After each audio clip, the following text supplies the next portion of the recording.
Chers collègues, un grand bonjour à... Dear colleagues, good morning to everyone. The 9,321st meeting of the Security Council is called to order. The provisional agenda for this meeting is maintenance of peace and security of Ukraine.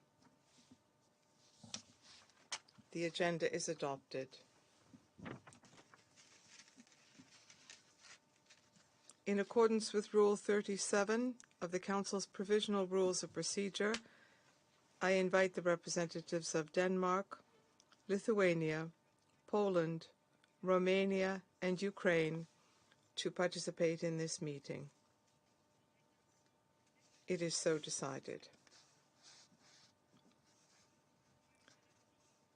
In accordance with Rule 39 of the Council's Provisional Rules of Procedure, I invite Mr. Martin Griffiths, Under Secretary General for Humanitarian Affairs and Emergency Relief Coordinator, to participate in this meeting. It is so decided.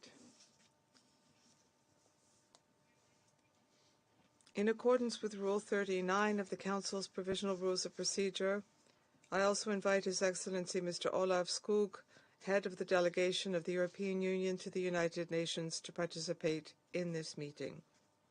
It is so decided.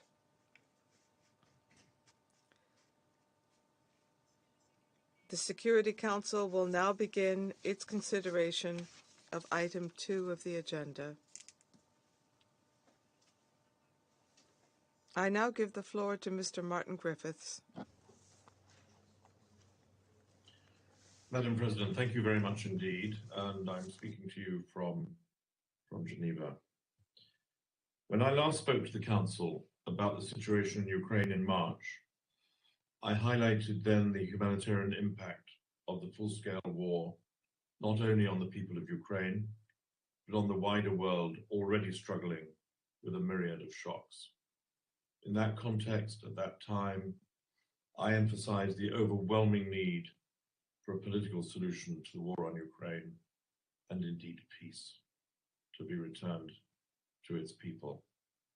And I note with regret, therefore, shared, I'm sure, by all in this Council, that hostilities, including missile strikes, currently appear to be escalating on both sides of the front line. Air raid sirens continue to ring out in cities and towns across Ukraine. Civilians continue to seek protection in bunkers, some for days on end. And as Ukraine emerges from a hard winter, civilian casualties are rising to their highest levels in months. The High Commission for Human Rights has now verified a staggering 23,600 civilian casualties since February 2022. And we all know perfectly well that the actual toll is likely to be very much higher than that. Humanitarian impacts are extensive, as those of us who've had the awful privilege to visit Ukraine have seen firsthand. Many communities along the northeastern border with the Russian Federation and near the front line are encircled, cut off from water, food, and medical care by heavy ground fighting and blocked roads. Only last week in Kherson, where I visited some months back, residential buildings only last week, a school, an outpatient hospital, an elderly care facility were reportedly damaged, leaving scores of civilians needing shelter and health care.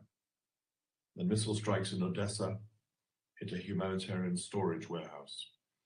A Ukrainian Red Cross mobile hospital in Mykolaiv was also hit. Humanitarian supplies and vital medical equipment were destroyed. Fortunately, on those occasions, no humanitarian staff or volunteers were injured, but the threat to humanitarians and civilians represented by the latest wave of attacks, Madam President, is persistent. And of course, I'm compelled once again to recall here to this Council that under international humanitarian law, parties must take constant care to protect all civilians and civilian objects, including homes, schools, hospitals, and other essential infrastructure, as well as humanitarian facilities and assets. And even as though that law is breached, the essential quality of it must be a reminder for all of us. Madam President, as you can see, the humanitarian operating environment remains complex and dangerous. Nonetheless, thanks to the courage of humanitarian workers, particularly and mostly local workers, the United Nations and its partners, its national partners and its international partners continue to deliver life-saving assistance to frontline areas and elsewhere across Ukraine. Nearly 3.6 million people received humanitarian assistance in Ukraine in the first quarter of this year. This includes people receiving cash assistance, receiving food, healthcare, and livelihood support. Around 43 interagency convoys have delivered supplies in heroic moments to around 280,000 people in frontline areas so far this year. This is a particular feature of the humanitarian operation in Ukraine, and I want to pause there for 1 second to pay tribute to those brave people who take those convoys to where they need to be. The partners who then take the commodities from those convoys for the so-called last mile delivery are always, of course, national partners, Ukrainian organizations and Ukrainian people. There are still limitations on our ability, Madam President, to deliver aid to all those in need. More is needed to take our efforts to scale. The biggest challenge remains the impediments to reaching all areas in Donetsk, Luhansk, Kherson, and Zaporizhzhia, currently under the military control of the Russian Federation. The humanitarian notification system, together with direct engagement with key interlocutors in Moscow and Kyiv, a practice that has been in place since the early days of this war. This was set up to maximize the opportunity for safe and unimpeded passage of interagency convoys to those areas. However, despite 14 months of notifying the partners of our intentions through this system, we have not been able to deliver assistance to communities along the front line in areas under the military control of the Russian Federation, not once. Access options to those areas, therefore, including different modalities of response, continue to be explored through engagement with all parties. It is imperative that we do this, that we explore all options to reach civilians wherever they are. As I've said before, under international humanitarian law, all parties must allow safe and rapid and unimpeded passage of humanitarian relief for civilians in need, and must ensure that personnel engaged in that work must have the freedom of movement required for that work. Please, I urge the parties to reinforce and strengthen their facilitation efforts so that we can do that, so that we can reach all civilians.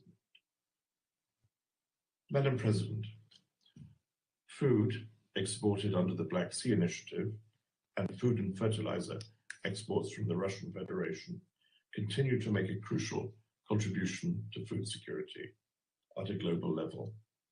More than 30 million metric tons of cargo have now been safely exported from Ukrainian ports under that initiative. A quantity which was reached as we were together in Istanbul discussing the future of that initiative just the other day. Of this 30 million metric tons, just over 600,000 metric tons of wheat have been transported by the World Food Programme in direct support of humanitarian operations in Afghanistan, Ethiopia, Kenya, Somalia, and Yemen, places we often discuss in this chamber. The latest FAO analysis indicates that global cereal prices have fallen by close to 20% over the past 12 months. Last month, international wheat prices reached their lowest level since July 2021, driven in part by the continued movement of Ukrainian grain, by large quantities available for export from the Russian Federation and other locations. This is undeniable progress, of course, but much, much more remains to be done. Predictable supplies for humanitarian food assistance operations continue to be required. The initiative refers to the export of ammonia, but this has still not yet been realized.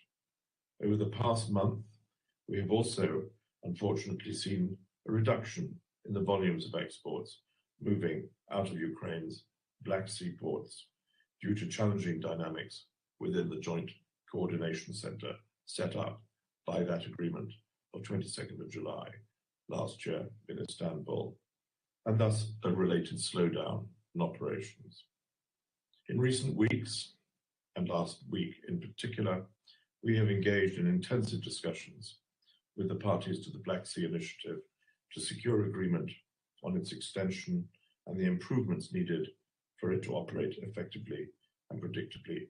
And these efforts will continue and focus in the coming days.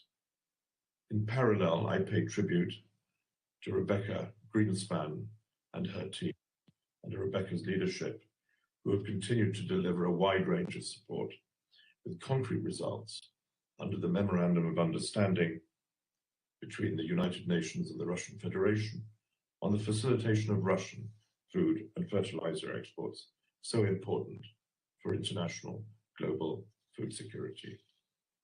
For the reasons I have set out, I hope you will agree that continuation of the Black Sea Initiative is critically important, as is recommitment by the parties to its smooth and efficient operation. And we will continue to call on all to meet their responsibilities as the world watches us very closely. I want to particularly thank here, Madam President, the government of Turkey, who hosted our talks last week, who brokered the deal, who've hosted us in Istanbul, who've intervened at all levels, at all times, to make this deal be sustained. I thank them very, very much for their efforts, their energy, and their commitment. Madam President, it is clear that the people of Ukraine and millions around the world ill afford a continuation of this war. More than ever, they need an end to hostilities and a political solution to end the conflict. And I am one of those who therefore calls on the Council and all member states to support any efforts that may bring about an end to the carnage and destruction we have seen so clearly, so vividly, and so continuously. In the meantime, Madam President, the United Nations and its humanitarian partners remain committed to safeguarding the life and dignity of persons affected by war and to the pursuit of peace, whether it be today, tomorrow, or in the weeks to come. I thank you for this opportunity. Thank you. Je remercie M. Griffith de son exposé et je donne maintenant la parole aux membres du Conseil qui souhaitent faire une déclaration. Je donne la parole aux représentants de la France. Madame la Présidente, je remercie M. Griffith pour son intervention. Le secrétaire général des Nations Unies l'a affirmé clairement le 22 février dernier, alors que ce Conseil se réunissait un an exactement après le déclenchement par la Russie de cette guerre contre l'Ukraine. Je le cite. L'invasion de l'Ukraine par la Russie est un affront à la conscience collective. C'est une violation de la Charte des Nations Unies et du droit international. Elle remet en cause les principes et valeurs fondamentaux de notre système multilatéral. Ses conséquences sur les plans humanitaires et des droits humains sont dramatiques. Fin de citation. Le bilan de cette guerre ne cesse de s'alourdir. Depuis le 28 avril, l'armée russe a repris ses frappes aériennes à grande échelle sur l'ensemble du territoire ukrainien. L'agression russe a déjà fait au moins 23 000 victimes civiles, dont plus de 1 000 enfants. Ce chiffre ne représente qu'une fraction du bilan réel, dans la mesure où le processus de vérification se heurte à d'immenses difficultés, notamment à l'impossibilité d'accéder aux zones temporairement occupées par la Russie. Les journalistes qui couvrent le conflit avec courage pour établir les faits sont aussi exposés, comme le démontre tragiquement la mort du journaliste français Armand Soldin. Sur le territoire ukrainien, près de 18 millions de personnes ont besoin d'une assistance humanitaire. La France continuera de témoigner de sa solidarité aussi longtemps que nécessaire, en répondant à ces besoins via son aide bilatérale et dans le cadre européen, ainsi qu'à travers son soutien aux Nations Unies, aux ONG et aux autres acteurs humanitaires. Madame la Présidente, depuis février 2022, la Russie a perpétré d'innombrables violations du droit international humanitaire et du droit international des droits de l'homme. Certaines sont constitutives de crimes de guerre, voire de crimes contre l'humanité. Elle a pris intentionnellement pour cible la population et les infrastructures civiles. Les crimes perpétrés contre des civils, les tueries, les viols, les attaques délibérées contre des hôpitaux, des écoles, des maternités, les déplacements forcés de population, les déportations et transferts forcés d'enfants ne doivent pas rester impunis. La lutte contre l'impunité est indispensable car il n'y a pas de paix durable sans justice.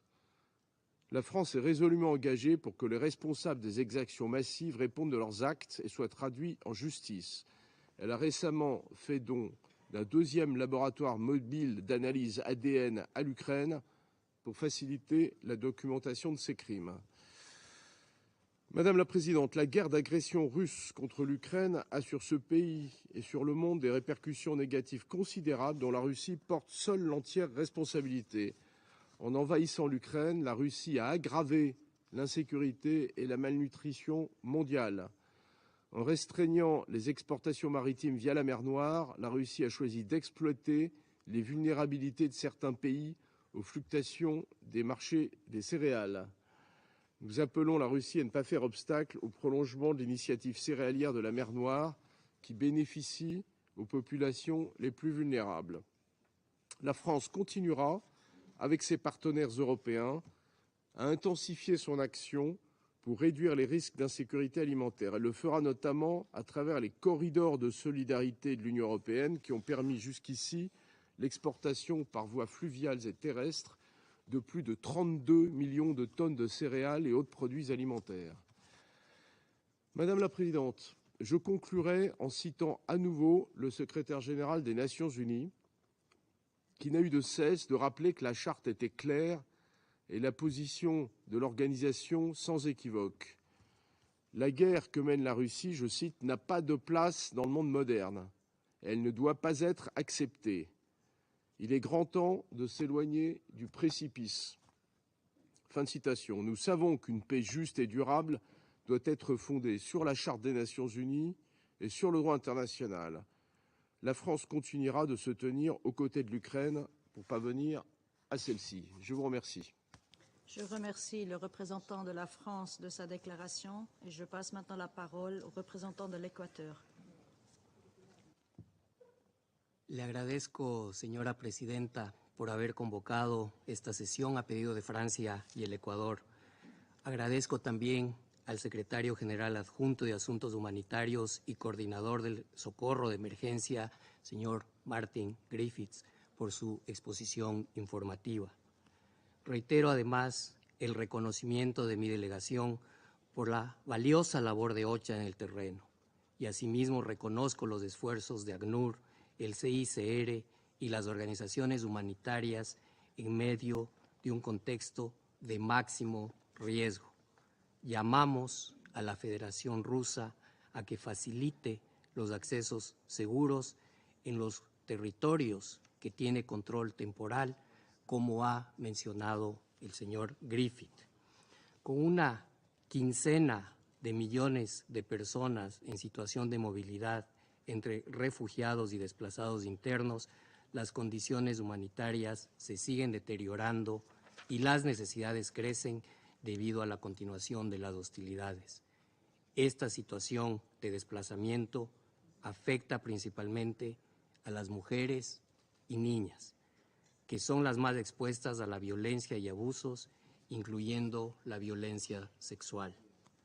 Por otro lado, millones de personas que han retornado a sus hogares siguen siendo sometidas a los desafíos de los servicios limitados y la infraestructura crítica destruida, así como al estrés de la inestabilidad.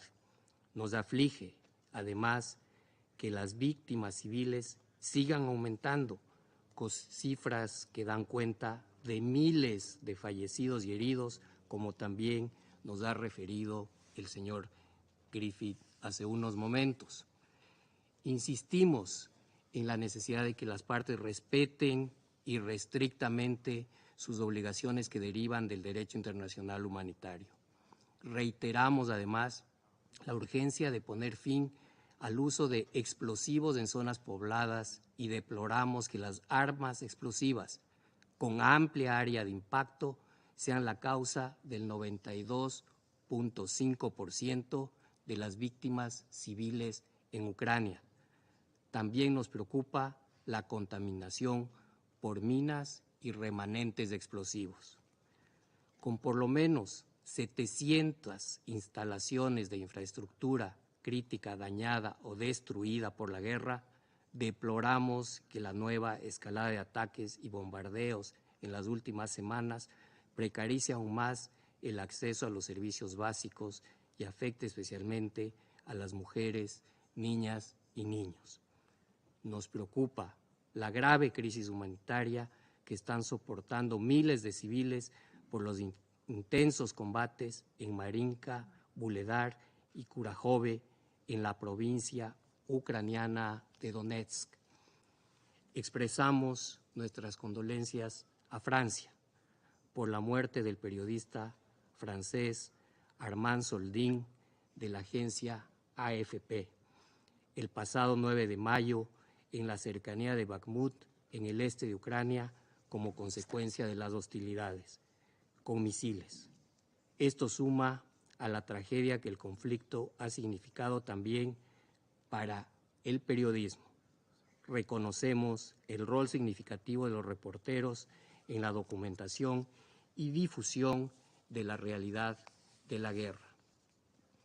Señora Presidenta, distinguidos colegas, nos sigue preocupando el espectro de una catástrofe nuclear, en particular en Zaporilla, y llamamos a las partes a tomar todas las medidas necesarias para preservar a la planta nuclear de cualquier accidente. Expresamos nuestro apoyo a los esfuerzos de la Organización Internacional de Energía Atómica en la materia e instamos a este Consejo a apoyar sin ambigüedades a la OIEA.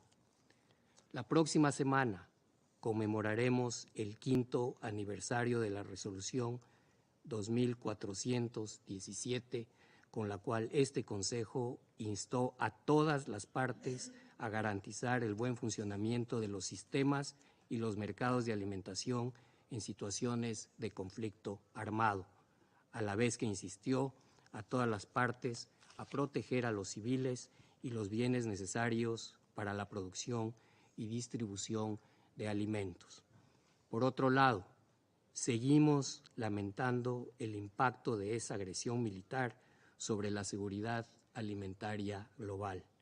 En este contexto, hacemos un llamado a que de ninguna manera se detenga la implementación de la iniciativa del grano del Mar Negro y que, por el contrario, se prorrogue de manera indefinida mientras dure el conflicto.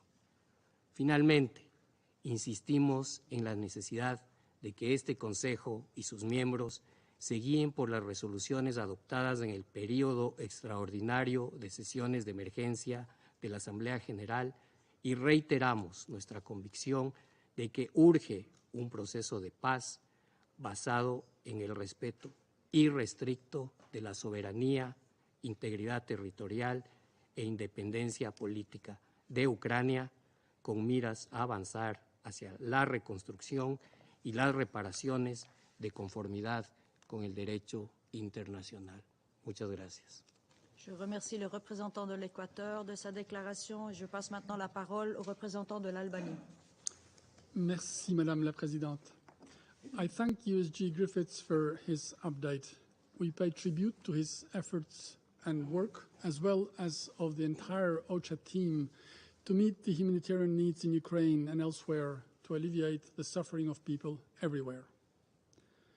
Colleagues, after 16 months, the special Russian military aggression has stalled on the ground, but it has not stopped, and it has not been less deadly.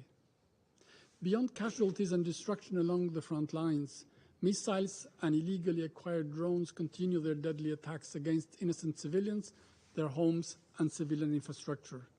The USG just shared a sobering account of the latest escalations and their consequences. International law prohibits aiming at civilian buildings, and nothing justifies it, if not to instigate fear. Fear helps authoritarian regimes to impose total control over their people, and fear in warfare is used to terrorize civilians. But the truth is that after 446 days of relentless war, Ukrainians have not surrendered, and all attempts to terrorize them have just made them fight back harder. After 10 months of grueling fleet assaults, Bakhmut tells one of the key stories of this absurd war. If Mariupol became the ugly face of this war and the symbol of brutality, Bakhmut, already a site of tragedy, will be known as the symbol of Ukrainian resistance. Yet, the painful reality is that more than 23,000 civilians have been killed or wounded. Only during the first week of May, OHCHR recorded 221 civilian casualties in Ukraine. Kremlin may keep saying that Russia is not fighting the Ukrainian people. This does not even come close to a bad joke. It is Ukrainian civilians that are dying under the Russian bombs and shells. Those 14 million people uprooted from their homes, those 18 million requiring humanitarian assistance and protection, unable to afford or access enough food, and the thousands of children systematically abducted have one thing in common. They are all Ukrainians. We know now that Russian troops have tortured, sexually abused, and murdered non-combatants in towns they have occupied, like in Bucha. Also, videos have surfaced allegedly showing Russian soldiers beheading Ukrainian prisoners of war. Colleagues, since the beginning of this war, serious violations of human rights and international humanitarian law committed in various regions of Ukraine have been duly documented. The findings of the Commission of Inquiry and of the OSCE Moscow mechanism point clearly to war crimes and crimes against humanity. Evidence will one day be presented to the court of law for accountability. But among all the crimes committed in Ukraine, the most incomprehensible and inhuman are those committed against children. Everywhere, in every culture, children are associated with innocence and the need for care and protection, and crimes against them are seen as particularly revolting, because they are. The forcible mass deportation of Ukrainian children to Russia, disguised under different false names or initiatives, is nothing less than a re-education process in total denial of children's rights. It is indefensible. We expect the yearly report of the Secretary General on Children and Armed Conflicts to include the effects of military aggression in Ukraine, the military aggression Ukraine has had on children. Madam President, this war continues to have implications beyond Ukraine, especially for the global food security. For hundreds of millions of people around the world, food on the table depends also from the continuation and the pace of the Black Sea Grain Initiative. We are concerned about reports of activity slowdown, as the USG told us. The number of ships transporting grain has been significantly reduced lately, and any renewal beyond 18 of May seems to go no longer in months, but just in weeks. We know what happens in the world when food is weaponized. Prices go up, there is less food for vulnerable populations, and people go hungry. One does not sit in the Security Council to deny food to those in need. Therefore, we call for the initiative to be extended as part of the global humanitarian response in a way and for a period to provide the necessary assurances and confidence to markets and people. Madam President, 2 days ago in Germany, President Zelensky and the people of Ukraine were awarded the International Charlemagne Prize of Aachen for their fight to defend their country, but also Europe and its values. The contrast could not be more striking.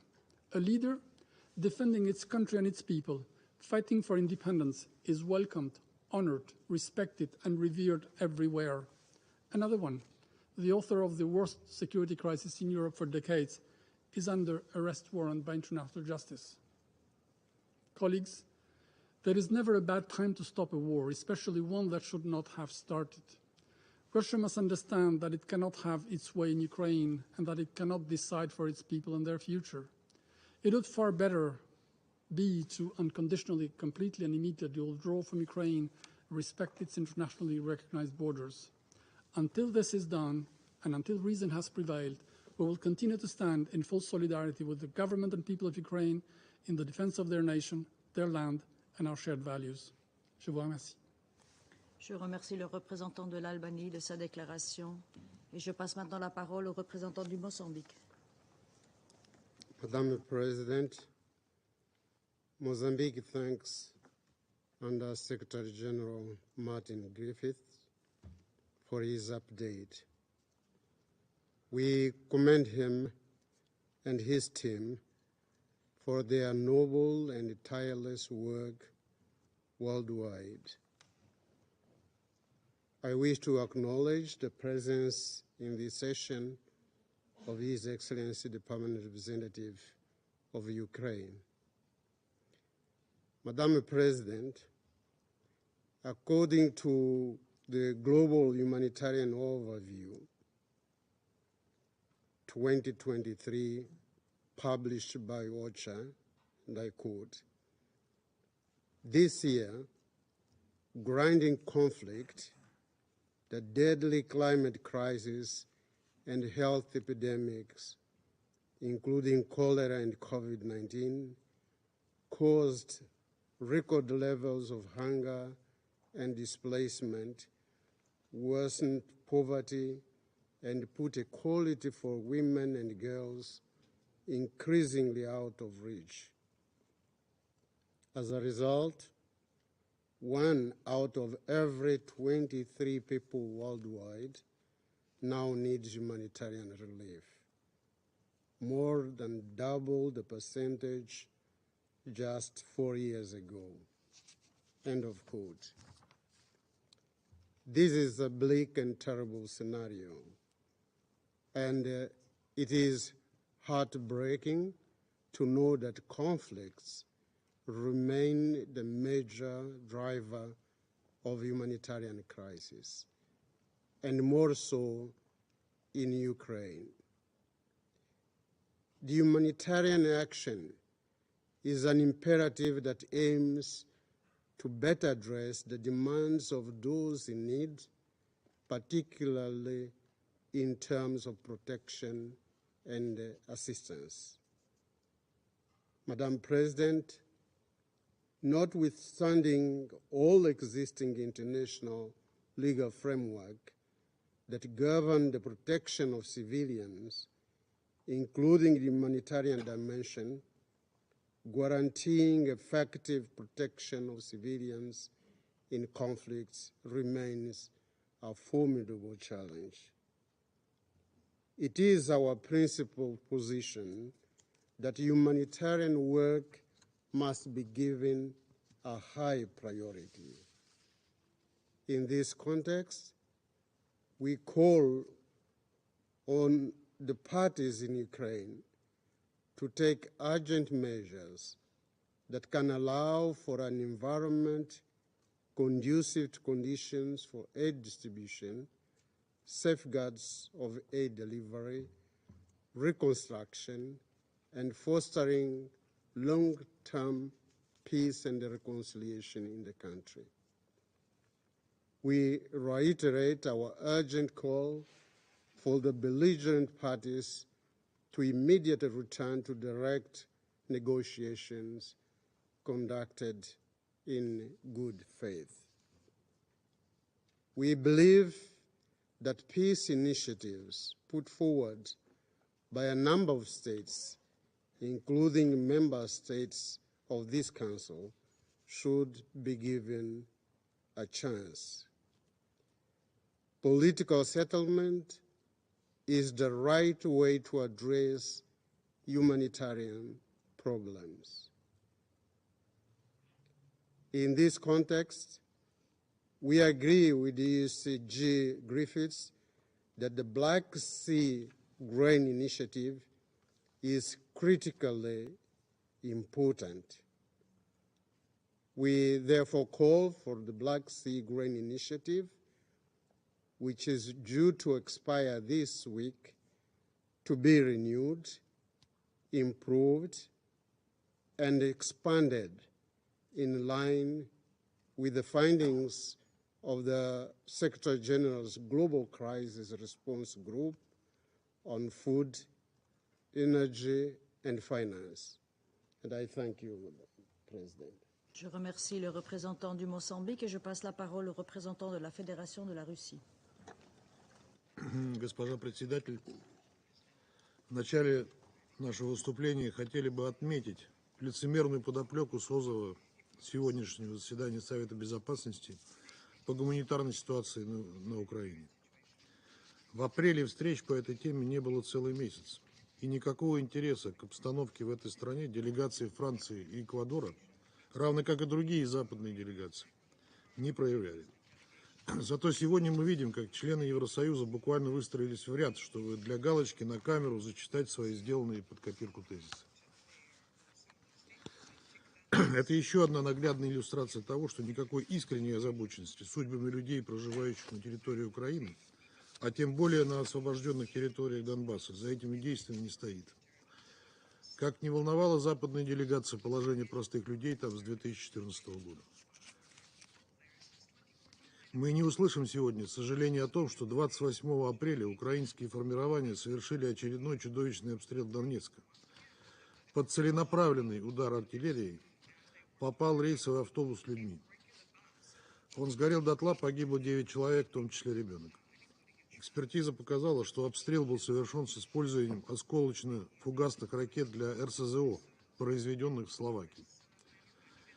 Эти же боеприпасы использовались и в ходе удара по Донецкому кафедральному собору во время всеночного пасхального богослужения. Не нашлось слова об этом и у нашего сегодняшнего брифера. Как насчет вашей приверженности защите гражданских лиц? Или это неправильные гражданские лица? Ответственность за эти преступления лежит не только на киевском режиме, но и на тех, кто поставляет им оружие. Более того, с каждым днем, когда в плане накачки Украины оружием, казалось бы, двигаться дальше некуда, поступают новые сообщения о поставке все более тяжелого и изощренного западного вооружения. РСЗО «Хаймерс», снарядов с объединенным ураном, дальнобойных ракетных систем, сотен танков и так далее. Мы еще вернемся к этому вопросу в ходе запрошенного нами заседания на эту тему 18 мая. Все эти вооружения, поставляемые сидящими, в том числе сейчас, напротив нас, членами Совета Безопасности, так пекущимися о гуманитарных последствиях конфликта на Украине, ежедневно убивают гражданских людей, женщин и детей, разрушают больницы и школы в ДНР, ЛНР, Запорожской и Херсонской областях. Весь военный потенциал НАТО нацелен на них. Киевские власти открыто бравируют тем, что они юридически имеют право уничтожать все, что находится на упомянутых территориях. Еще раз хотим сказать тем, кто говорил об этом или еще скажет сегодня. Вооруженные силы России не воюют с мирным населением и не подвергают его, в отличие от вооруженных сил Украины, целенаправленным ударам.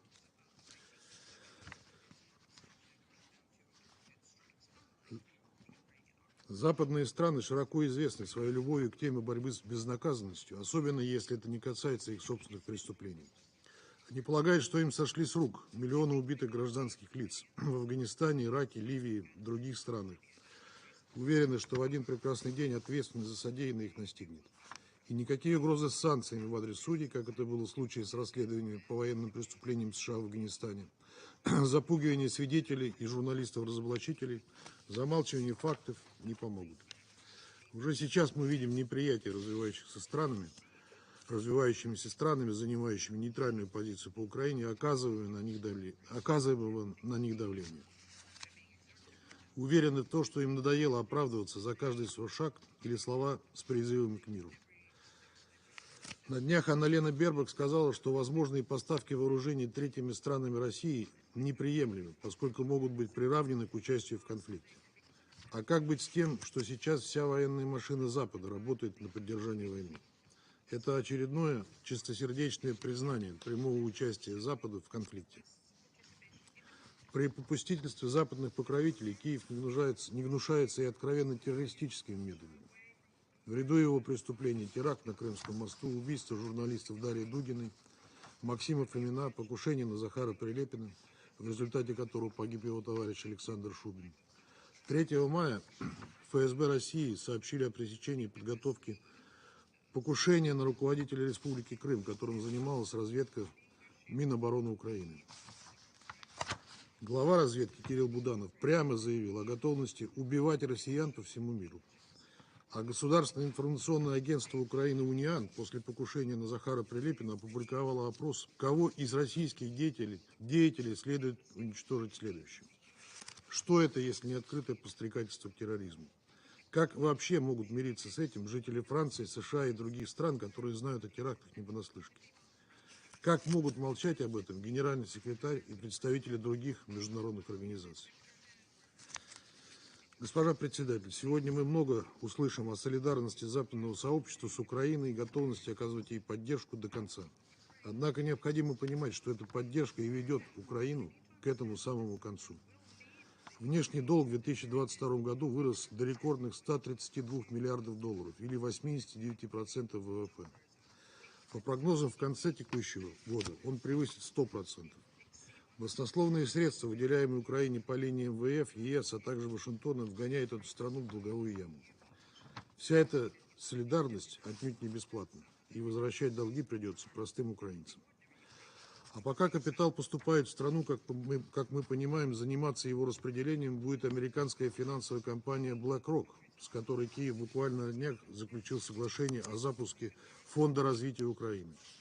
Под прикрытием привлечения частных инвестиций для масштабных проектов в ключевых областях экономики фактически переходит передача государственного суверенитета под внешнее корпоративное управление крупнейшего в мире инвестиционного фонда со штаб-квартирой в Нью-Йорке.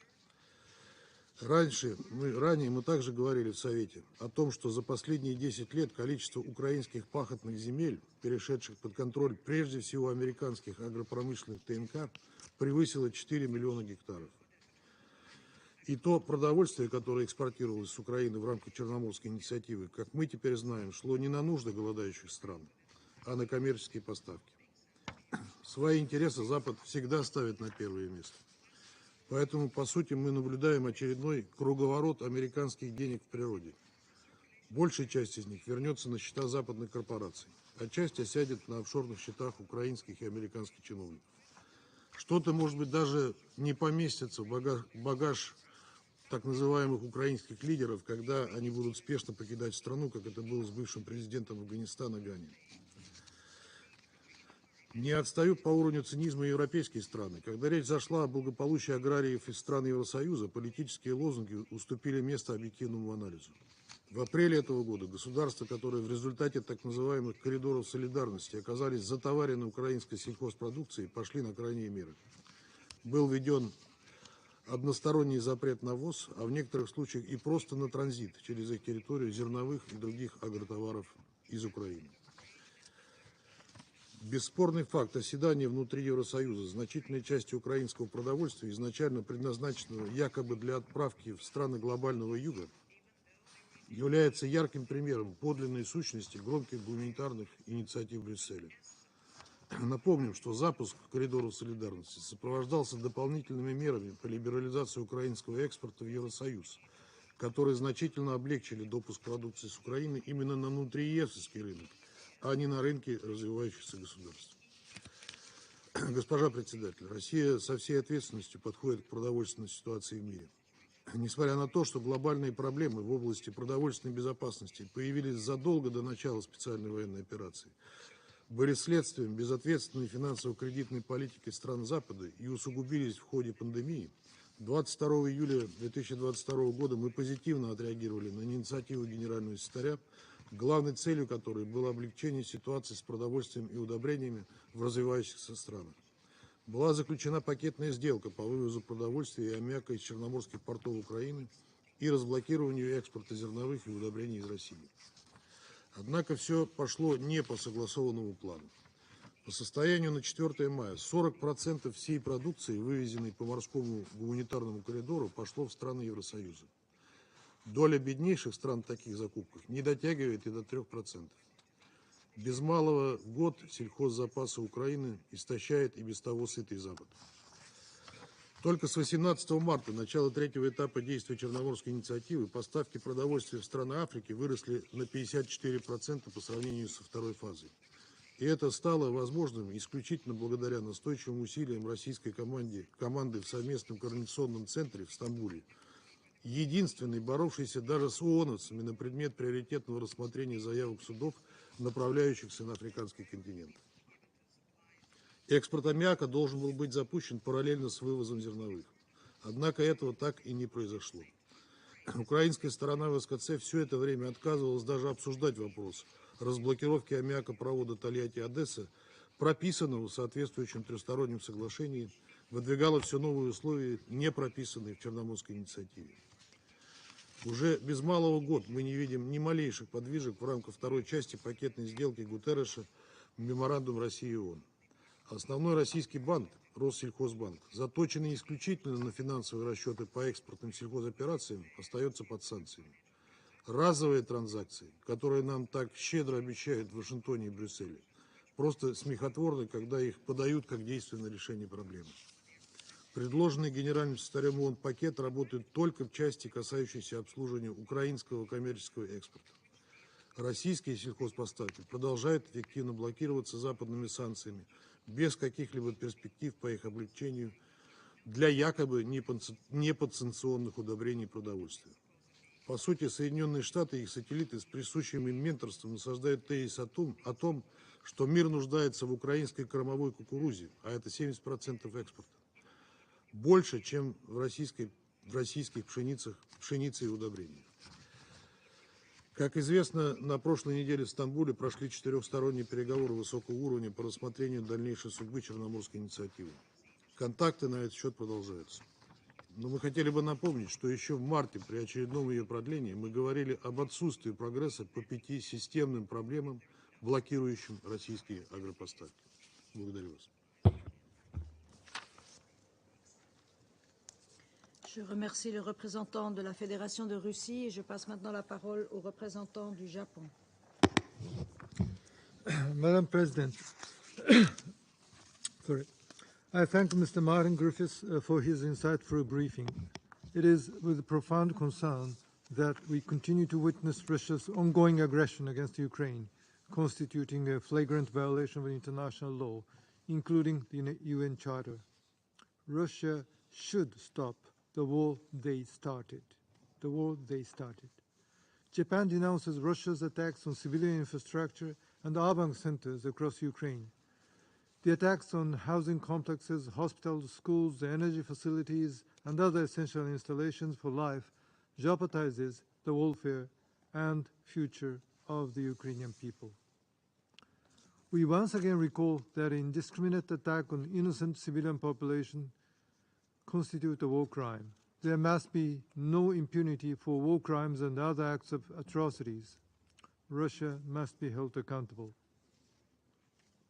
We further condemn all violations of international humanitarian law and human rights abuses, urging all parties to the conflict to uphold international humanitarian principles. To restore a just and lasting peace in Ukraine, Japan is committed to the rapid recovery and reconstruction of Ukraine. We will continue to steadily implement humanitarian, financial, and other assistance totaling $7.6 billion to support Ukraine in various fields, including electricity, mine actions, and agriculture. Madam President, challenges we face today are very complex, but Russia's aggression against Ukraine has exacerbated the global food security crisis and caused high inflation. To respond to this urgent issue, the Black Sea Grain Initiative has played a pivotal role in mitigating the repercussions on the world's food supply. The initiative has adeptly facilitated the export of over 30 million metric tons of grain from Ukraine ports, allocating over 56% of these food exports to developing countries.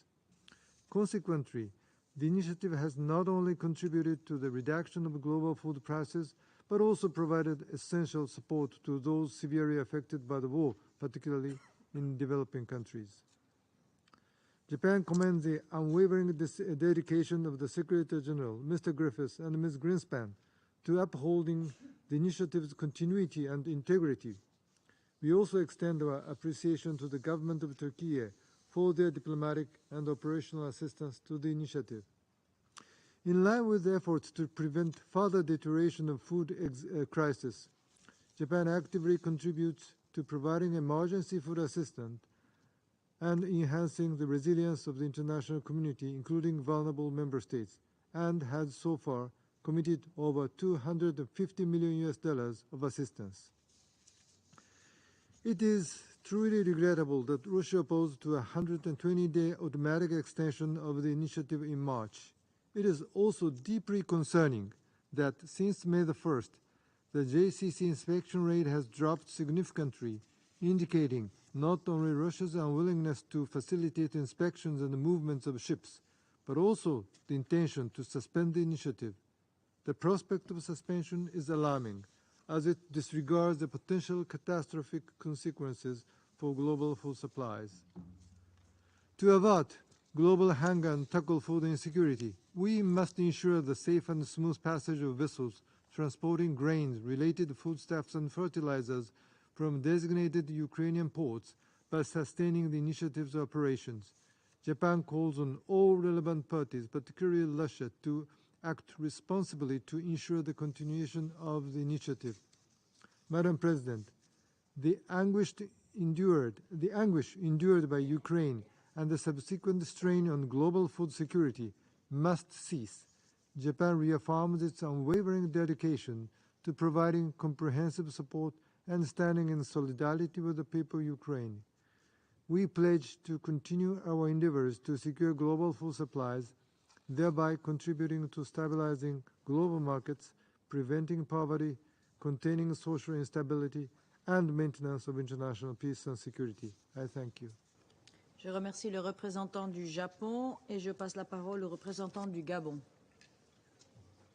Madame la Présidente, je remercie le secrétaire général adjoint Martin Griffiths pour les informations qu'il vient de partager avec nous sur la situation humanitaire en Ukraine. Je salue la participation à cette session du représentant permanent d'Ukraine, de la délégation de l'Union européenne ainsi que des représentants de la Roumanie, de la Pologne, de la Lituanie et du Danemark. Madame la Présidente, au seuil du 15e mois de guerre en Ukraine, le bilan de ce conflit meurtrier en termes de pertes, de souffrances et de détresse humaine ne cesse de s'alourdir. Les civils et les infrastructures civiles continuent d'être les cibles des combats meurtriers et de nombreux déplacements de populations consécutifs aux bombardements qui rendent impossible le quotidien des populations innocentes. En dépit d'une solidarité internationale prompte et conséquente, l'aide humanitaire n'a pu parvenir à l'ensemble des personnes dans le besoin, dont les dernières évaluations d'OCHA situent le nombre à 17,6 millions de personnes en 2023, selon les statistiques de la semaine dernière. Nous saluons le travail des agences spécialisées des Nations Unies et toutes les organisations engagées sur le terrain qui doivent faire face à des besoins humanitaires spécifiques et dans des conditions souvent difficiles.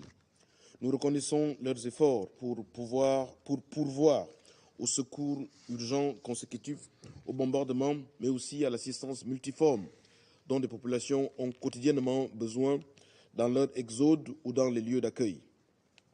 Nous appelons les parties à faciliter l'accès des convois humanitaires vers toutes les zones d'intervention et en particulier celles qui sont au plus près de la ligne de front, les plus touchées.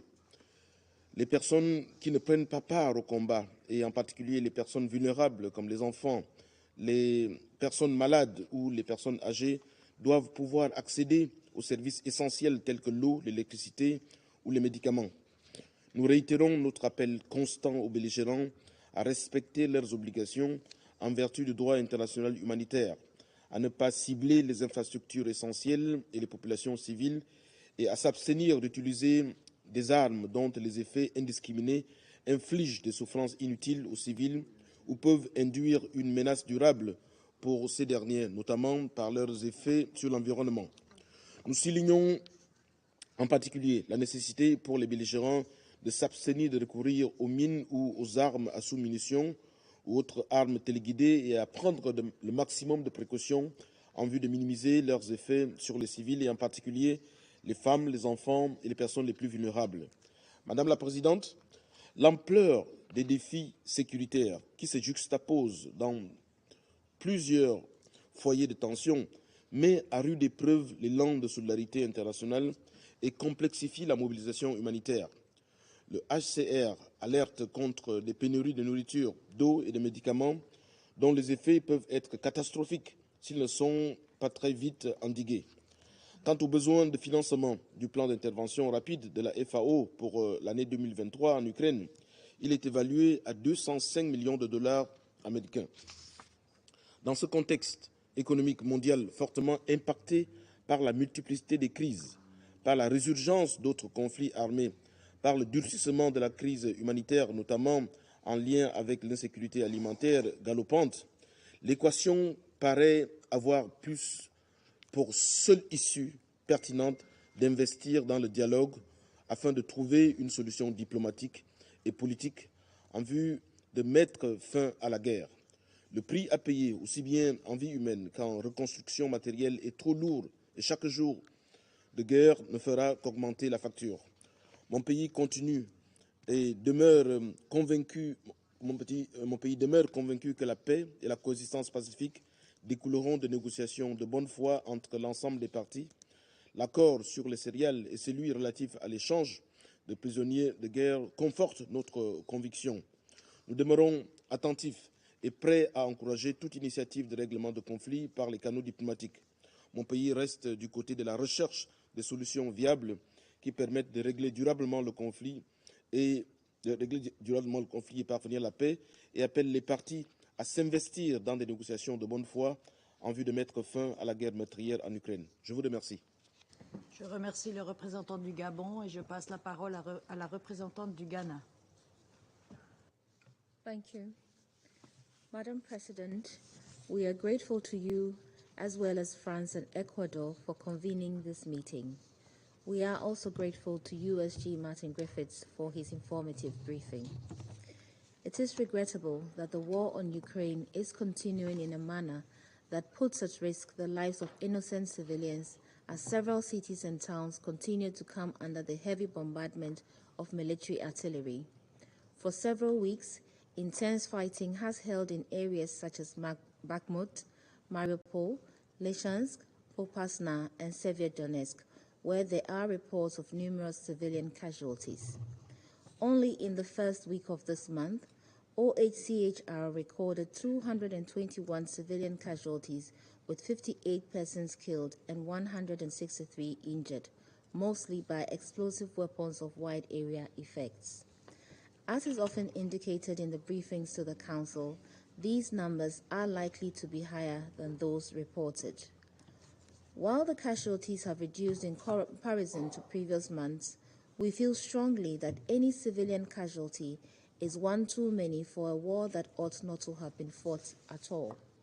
Moreover, both sides have suffered great costs as hundreds of thousands of their men are reported to have lost their lives or been injured at the front lines of the battle. While the turn of the war in coming days is uncertain, what remains unchanged are the obligations of the warring parties under international humanitarian law and human rights laws to ensure the protection of civilians from harm during times of war. In keeping with these humanitarian obligations, we urge the parties to ensure the safe passage of civilians and grant unhindered humanitarian access to all areas where people require assistance, including the occupied territories of Ukraine. We caution against deliberate attacks on civilian populated areas, as well as the destruction of civilian infrastructure, especially energy and water installations, homes, medical centers, schools, and marketplaces, whose destruction heighten the vulnerabilities of civilians and worsen their difficult circumstances. We are grateful for the continuing commitment of the United Nations humanitarian agencies and other partners for their indispensable efforts in placating the impact of the war on innocent lives. We wish to emphasize the importance of making medical, reproductive, and psychological health services accessible to all, especially for the women and children. We thank the leadership of the United Nations and Turkey for their efforts in support of the Black Sea Grain Initiative and join the calls that its further renewal would be helpful in assuaging market commodity concerns. As indicated in today's briefing, the grain deal has been an important stabilizing factor in global food prices over the past year. In expressing our hope for an extension of the initiative, we reiterate our call on the parties and all stakeholders to renew their commitments to ensure its effective operation in all aspects. My delegation further urges relevant stakeholders to make progress in addressing any obstructions to the effective implementation of the MOU on promoting Russian food exports and fertilizers to world markets.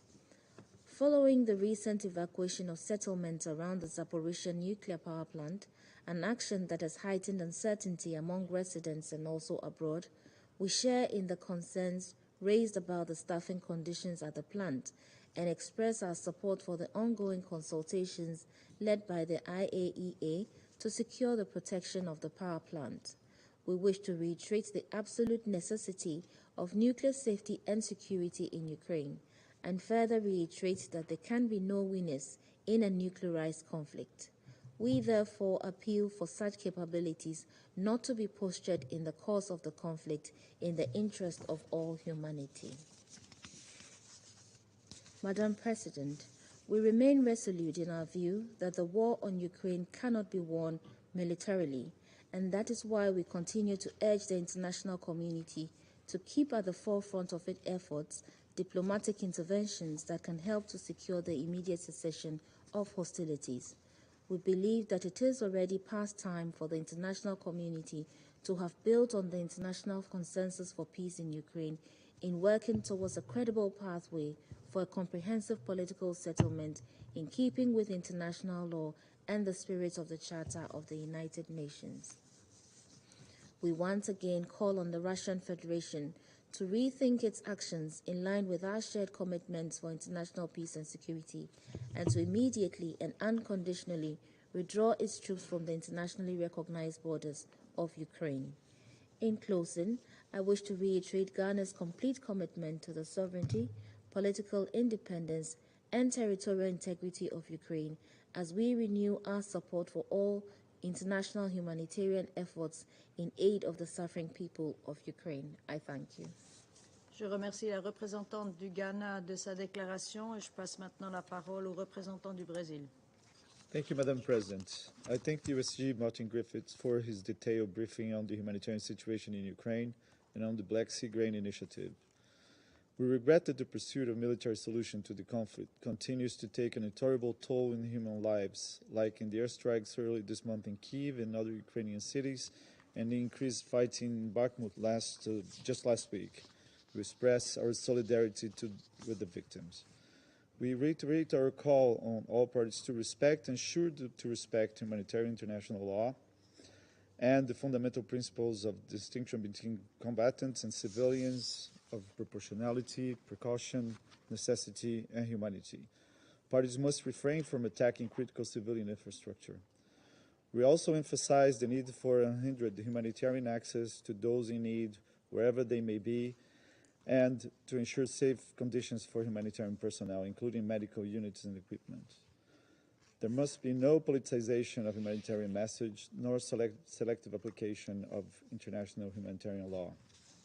Since the start of the conflict, Brazil has defended, alongside with other member states, the immediate cessation of hostilities without prejudging the results of future peace negotiations in order to avoid further violence.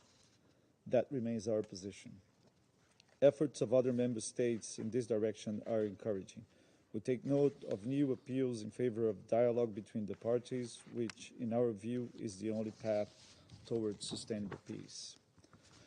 We see the renewal of the Black Sea Grain Initiative as a key step towards building trust between the parties. Brazil encourages the extension of the agreements for as long as necessary in order to limit uncertainties about the global supply of grains and fertilizers. Developing countries dramatically suffered the side effects of the conflict due to their structural vulnerabilities to fluctuations in prices of food and agricultural inputs.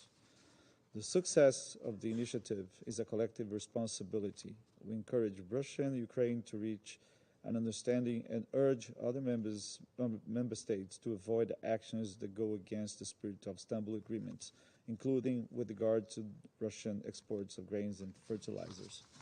Madam President, we're concerned with the deterioration of the political environment in the Council.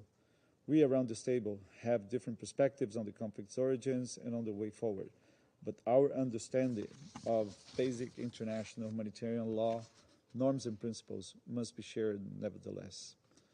Brazil cannot avoid but expressing frustration with the Council's inability to find a common ground and approving a resolution calling on all parties to respect international humanitarian law. We also find it regrettable that the conflict in Ukraine contaminates other issues on the international agenda, including in other multilateral fora, by blocking dialogue and making it difficult to find answers to other urgent challenges for which we are responsible. Equally regrettable are attempts mentioned in a meeting earlier this month by the representative of Gabon to force others to choose sides. Defending the UN Charter and international law is a duty of all members, and we support the territorial integrity of Ukraine. However, this principled position should not hamper the work of the Council as a whole towards a peaceful solution. That will require that parties in other member states to be willing to understand the demands and concerns of all sides. The sooner we engage in this collective effort, the better. Thank you. Le représentant du Brésil, je passe maintenant la parole au représentant des États-Unis. Thank you, Madam President. Thank you, Undersecretary General Griffiths, for your sobering remarks. First, let me underscore that every day Russia obstructs and threatens to suspend the Black Sea Grain Initiative, Russia raises global food prices around the world. This means higher prices for everyone, poor and middle-income countries, and the UN, which also procures food on the global market. We heard the UN say many times, as we heard from Undersecretary General Griffiths just now, that the initiative is critical to stabilizing global food prices and getting food to the world's hungry. Despite this, Russia has stopped discharging its commitments to the United Nations and Turkey. Russia has deliberately slowed the pace of vessel inspections and severely reduced the amount of grain leaving Ukraine's ports to help meet the needs of the world's most vulnerable. In recent weeks, on more than one occasion, the Russian Federation's delegation at the Joint Coordination Center in Istanbul has refused to allow any inspection of ships. Now Russia is threatening to end its cooperation on May 18.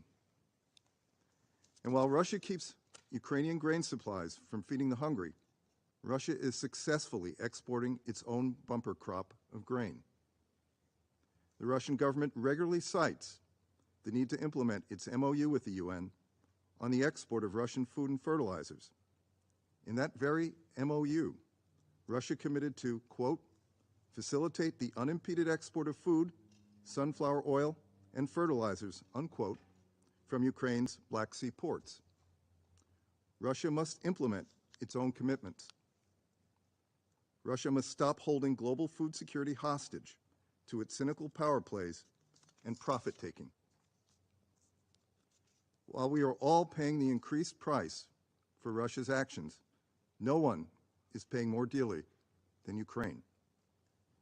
After 15 months and countless briefings, unfortunately, we are no closer to ending the humanitarian suffering caused by Russia's unprovoked war against Ukraine. Instead, the death toll rises from Russia's missile and drone strikes on Ukraine's civilian population centers.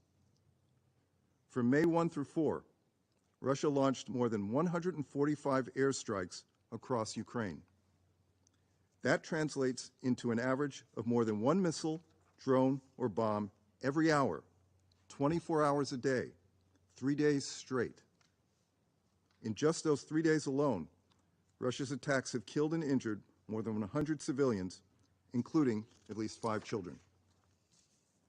Humanitarian organizations have reported worsening conditions in the frontline areas, and necessities such as electricity, food, and fuel are in short supply. President Putin's escalating attacks on Ukraine's critical infrastructure threaten us all. Russia's obstruction of the Black Sea Grain Initiative impacts the world's hungry. Russia has no interest in mitigating the spillover effects of its war against Ukraine, just as Russia has shown no genuine interest in negotiation or meaningful diplomacy. We call on Putin to stop holding the world's hungry hostage and extend and fully implement the Black Sea Grain Initiative. We again call on Russia to end its attacks on the people of Ukraine and withdraw its forces from Ukraine's territory completely. Russia alone has the power to end the war it senselessly started. Thank you, Madam President. Je remercie le représentant des États-Unis et je passe la parole à la représentante de Malte. Thank you, President. And I thank USG Griffiths for his sobering briefing and for the work that he and his team are carrying out on the ground. The humanitarian situation in Ukraine has continued to deteriorate since the last time discussed by this Council. Over the past 15 months, the number of people in need of emergency humanitarian aid and protection has increased from approximately 3 million to nearly 18 million. We state with all the clarity we can muster that this is only the result of Russia's unprovoked aggression against Ukraine. Malta strongly condemns Russia's continued escalation of its illegal war of aggression against Ukraine. Ukrainians continue to suffer deliberate large-scale attacks on critical infrastructure that is indispensable for the survival of the civilian population, and have had their basic services, including energy, water supply and heating, destroyed by Russian attacks. Continuing attacks on energy infrastructure prompted an energy crisis in the first months of 2023, putting the country's resilience further to the test.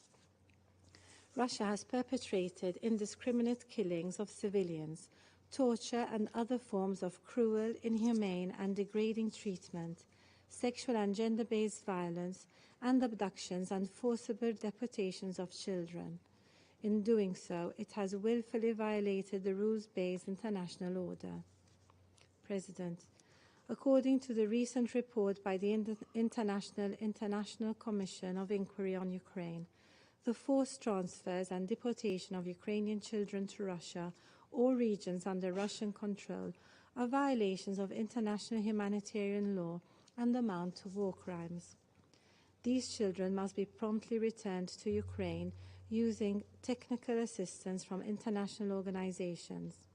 We demand that Russia stops these unlawful deportations and comply with the Convention on the Rights of the Child.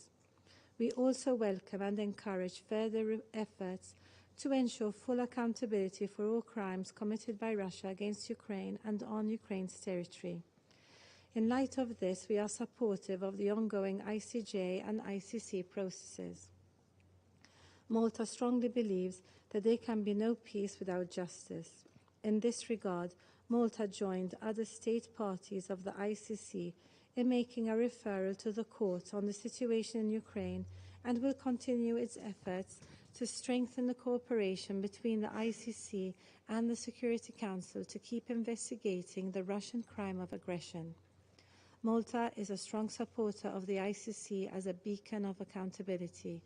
We take note of the warrant issued against President Vladimir Putin and the Russian Commissioner for Children's Rights, Maria Lvova-Belova. We are firm in our belief that crimes committed must not go unpunished and that all perpetrators must be held accountable. Malta will continue to support all efforts to address the humanitarian consequences of Russia's aggression. We also reiterate that the only step towards a just and lasting peace would be for Russia to immediately cease all hostilities and, unconditionally, completely withdraw all of its forces and military equipment from the entire territory of Ukraine within its internationally recognized borders. I conclude by highlighting the importance of the Black Sea Grain Initiative, which extends beyond Ukraine and affects global food security. It is paramount that the agreement is further extended between all parties to alleviate pressures on security of supply affecting communities throughout the world. This is yet another element that needs to be pursued as part of the collective efforts to secure sustainable and lasting peace. Thank you. Je remercie la représentante de Malte et je passe la parole au représentant de la Chine.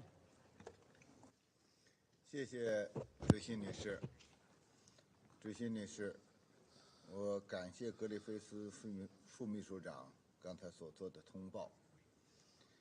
乌克兰危机仍在延宕之中，人道局势始终十分严峻，危机的外溢影响持续显现，国际社会要采取积极行动，减缓冲突带来的人道后果，为推动局势缓和降温、早日停火止战做出共同努力。第一，要全力减轻平民遭受的伤害和痛苦。国际人道法规定了冲突局势下必须遵守的行为规则，冲突方应该全力保护平民和民用设施安全。妇女儿童是武装冲突中最脆弱的群体，要给予特殊照顾。我们欢迎国际社会，包括人道机构，在中立、公正原则的基础上，扩大对所有受影响民众的救援，推进对民用基础设施的修复工作。中方支持黑海粮食外运协议和俄罗斯化肥出口备忘录得到均衡、全面、有效的执行，支持联合国为此发挥重要作用，消除俄罗斯粮食化肥出口面临的现实障碍。第二，要守好核安全红线，核武器用不得，核战争打不得。乌克兰境内核电站设施安全和安保问题事关上亿人口的安危福祉，任何意外都可能产生不可估量的人道和生态后果。我们呼吁保持最大理性克制，避免可能加剧对抗、导致误判的言行。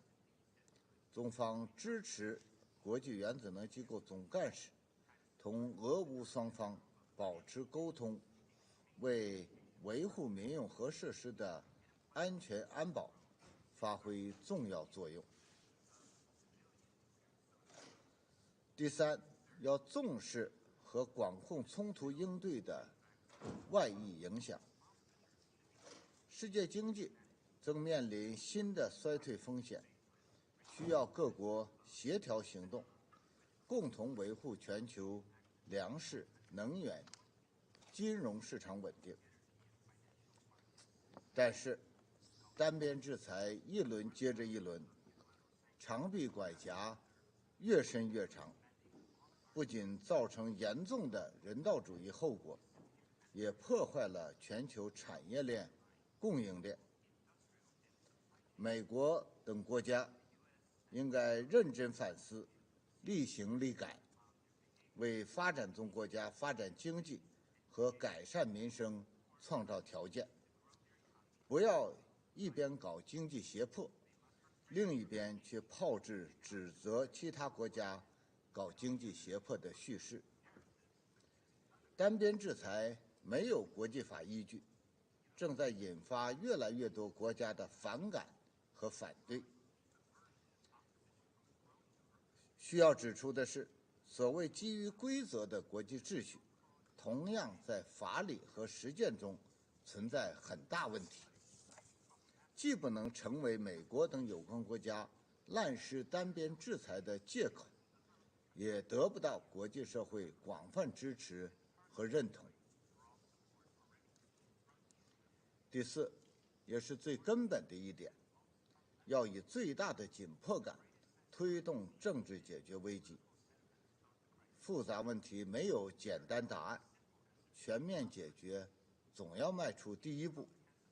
重启对话谈判不能一等再等了，各方要为推动对话谈判创造条件，而不是火上浇油、激化矛盾，试图从中渔利。中方在乌克兰问题上始终站在和平的一边，我们做的一切就是劝和促谈。中国政府欧亚事务特别代表李辉大使今天已经启程赶赴乌克兰、波兰、法国、德国和俄罗斯进行访问，就政治解决乌克兰危机同各方进行沟通。我们愿同国际社会一道，继续为推动乌克兰问题政治解决做出不懈努力。谢谢主席女士。Je remercie le représentant de la Chine de sa déclaration et j'invite la représentante du Royaume-Uni à prendre la parole. Thank you, President, and I join others in thanking Under-Secretary General Griffiths for his briefing and work on the ground. And your briefing today, Under-Secretary General, reminds us of the enormous cost of Russia's war of aggression. Russia has continued to conduct massive missile and UAV strikes against inhabited areas across Ukraine, killing innocent civilians. The UK is appalled by reports of recent Russian attacks on the Ukrainian Red Cross warehouses in Odessa and on a mobile hospital in Mykolaiv. There is no excuse for attacking the most vulnerable or the brave humanitarian workers who are supporting them. So we call on Russia to abide by international humanitarian law, in particular to observe the distinction between combatants and civilians. Ukrainian civilians, indeed all civilians, should be protected by all combatants. Similarly, aid organisations and aid workers, whose mission is to help innocent civilians in humanitarian need, are not a target. In Russian-occupied areas of Ukraine, an estimated 4 million people are living in dire, forlorn conditions.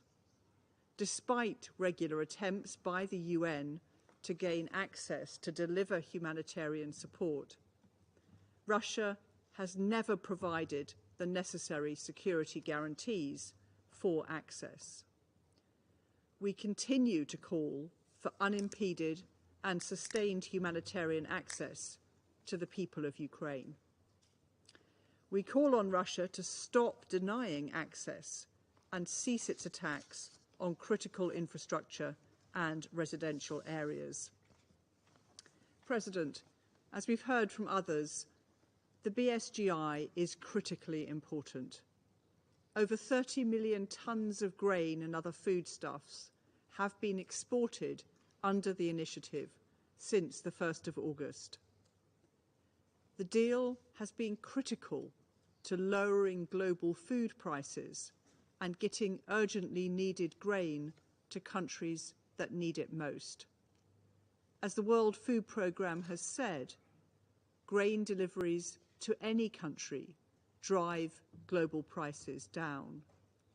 So we urge Russia to stop threatening to leave the initiative and instead to agree to a sustained and stable deal. In the meantime, Russia continues to block and delay ship inspections.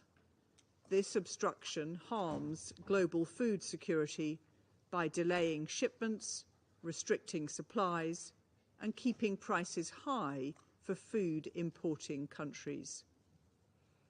Finally, President, the UK is fully committed to holding Russia to account for its illegal actions in Ukraine.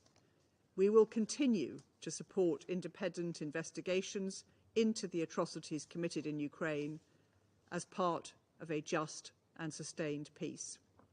Thank you.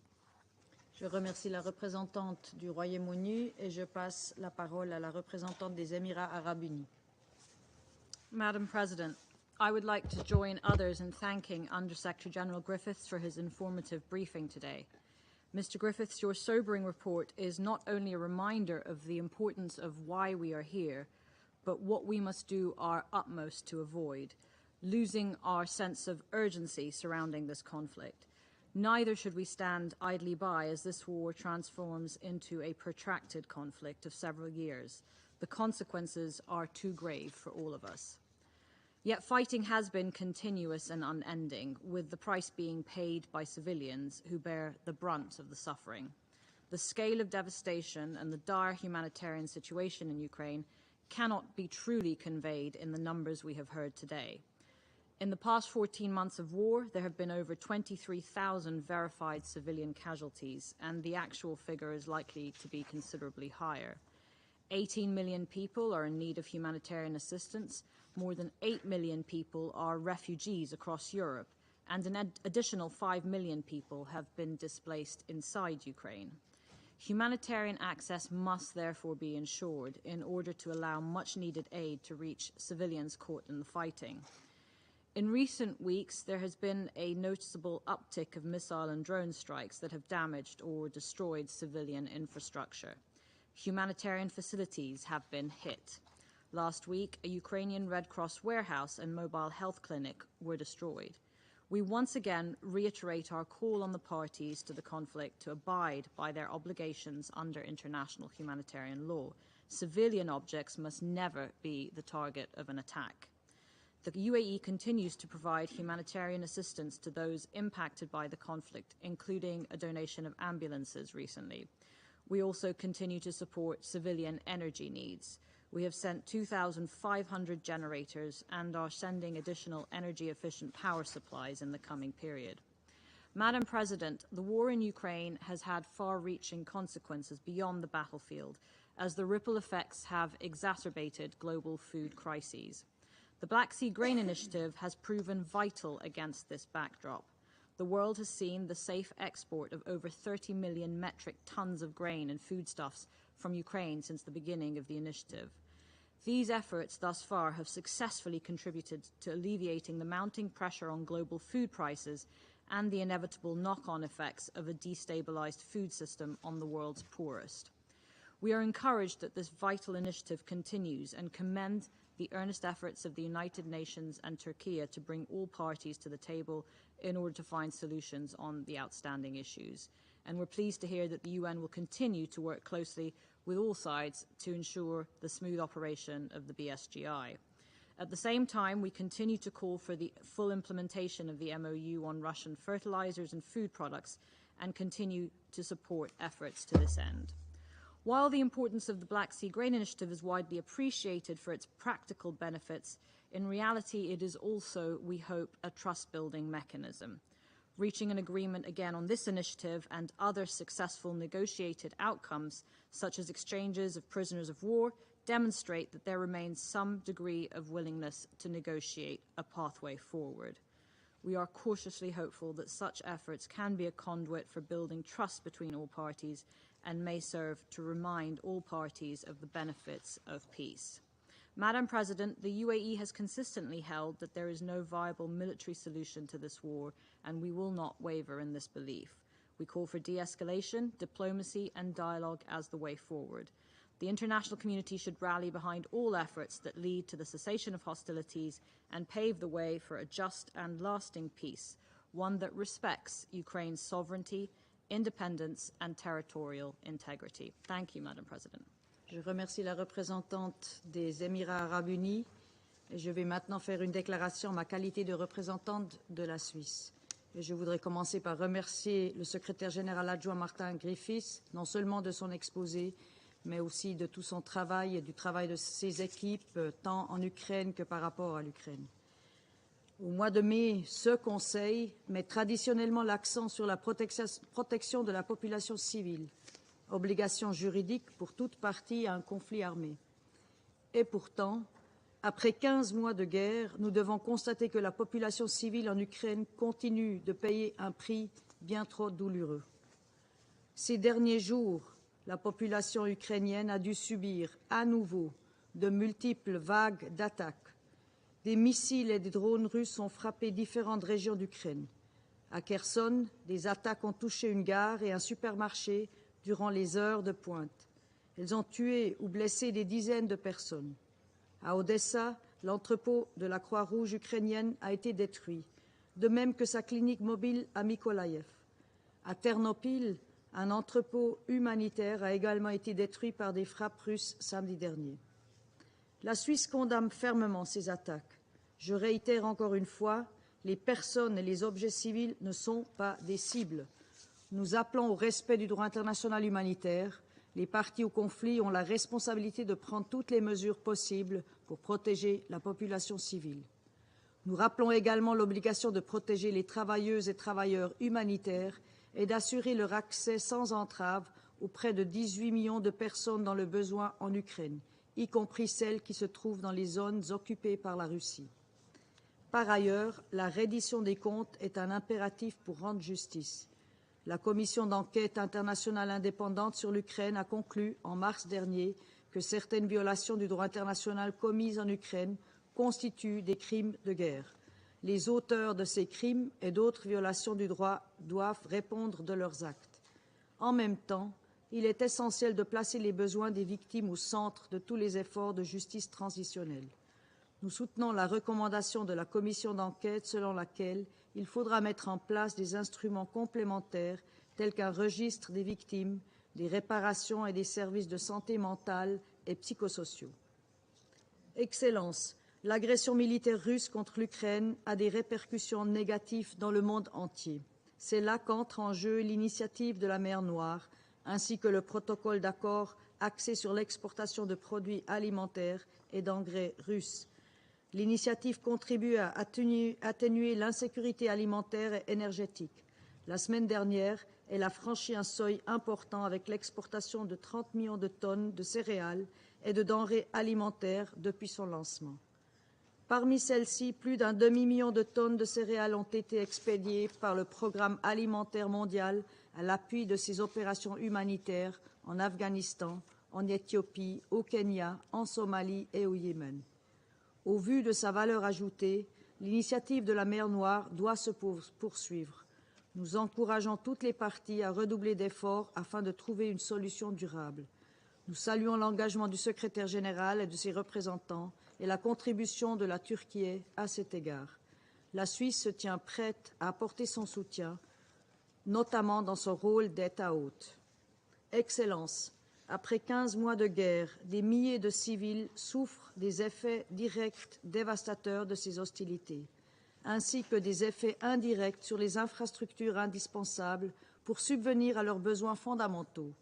Nous réitérons notre appel urgent à la Russie à entamer immédiatement une désescalade, à cesser toutes les opérations de combat et à retirer sans délai ses troupes de l'ensemble du territoire ukrainien. J'espère que ce mois de mai, marqué par l'esprit des conventions de Genève, nous amènera à réaffirmer ce qui devrait toutes et tous nous unir, l'impératif humanitaire de protéger la population civile. Cela vaut en Ukraine comme partout dans le monde. Je vous remercie.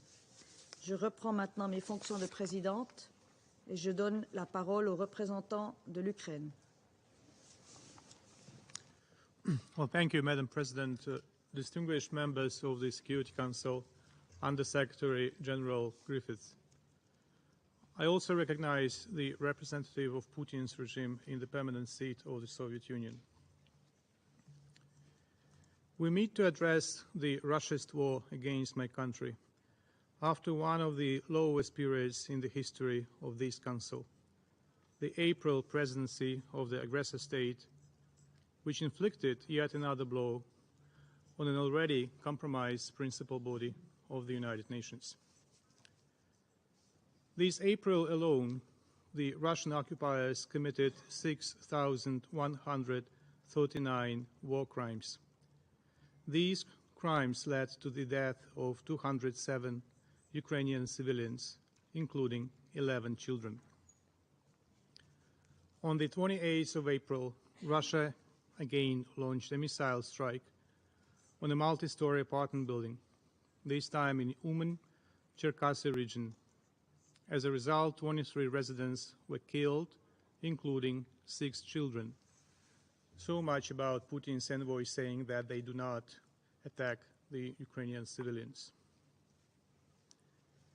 Many of you have seen the heartbreaking video footage from Uman, where people desperately waited for hours near the rubble for their loved ones to be retrieved. In Russia, the TV audience watched this footage on the state propaganda channel Russia 1.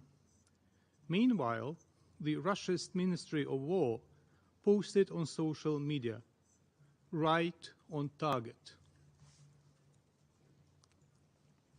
Indeed, Since day one of the Russian invasion, regardless of the torrent of lies from the Russia's representative in the Council, innocent civilians have been a deliberate target for Russian weapons and a permitted object for Russian crimes.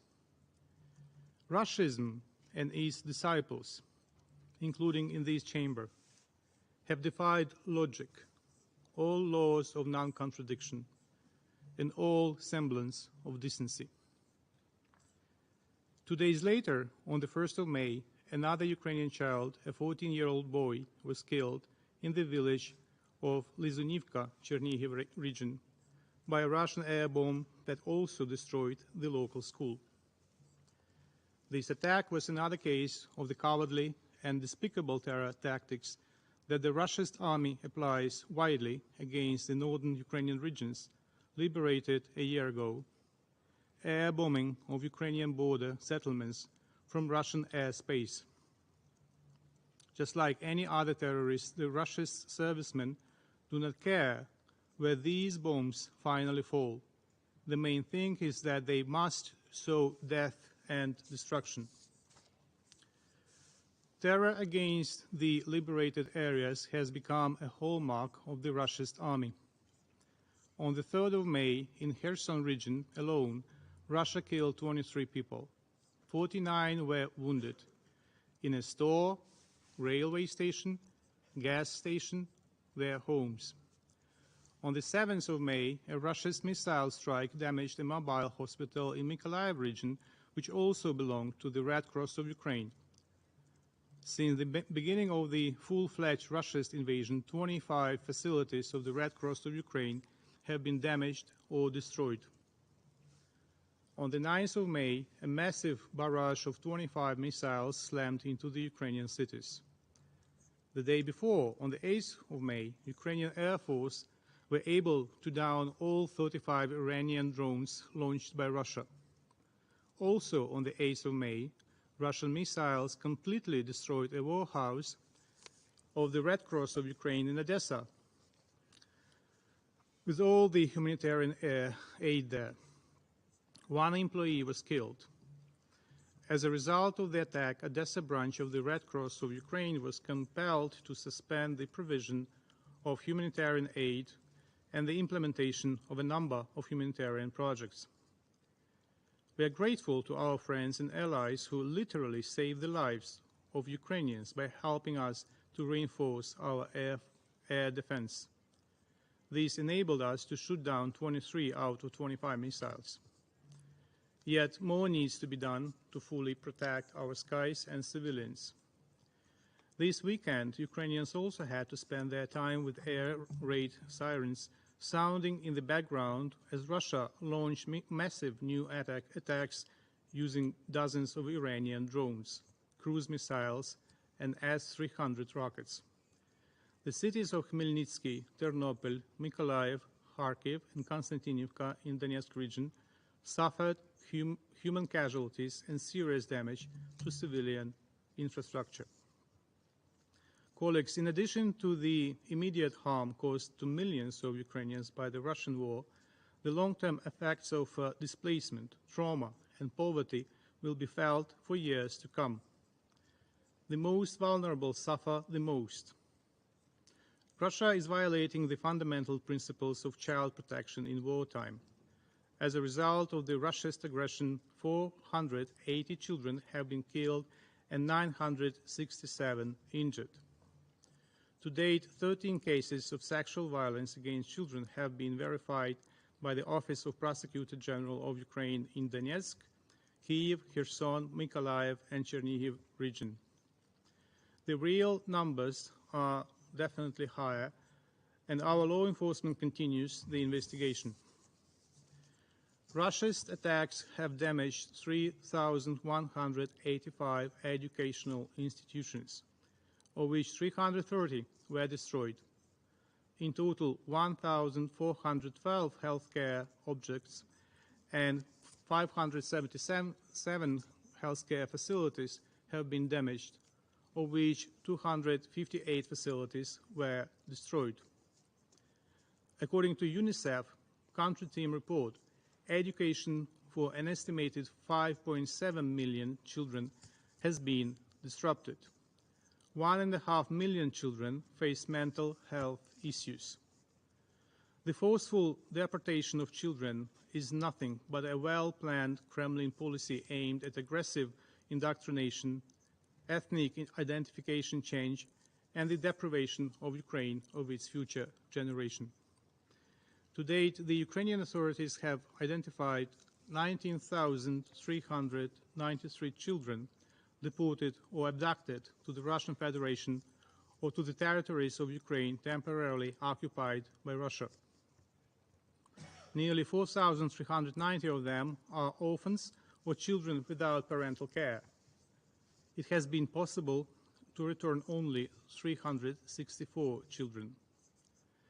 We note with concern that Russia has reportedly intensified its deportation and abduction practices in the occupied territories under the guise of so-called evacuation. Like many of you in this Council, we reiterate that it is only the Russia's troops that must be evacuated from the territory of Ukraine. As soon as this happens, the atrocities of war will be over.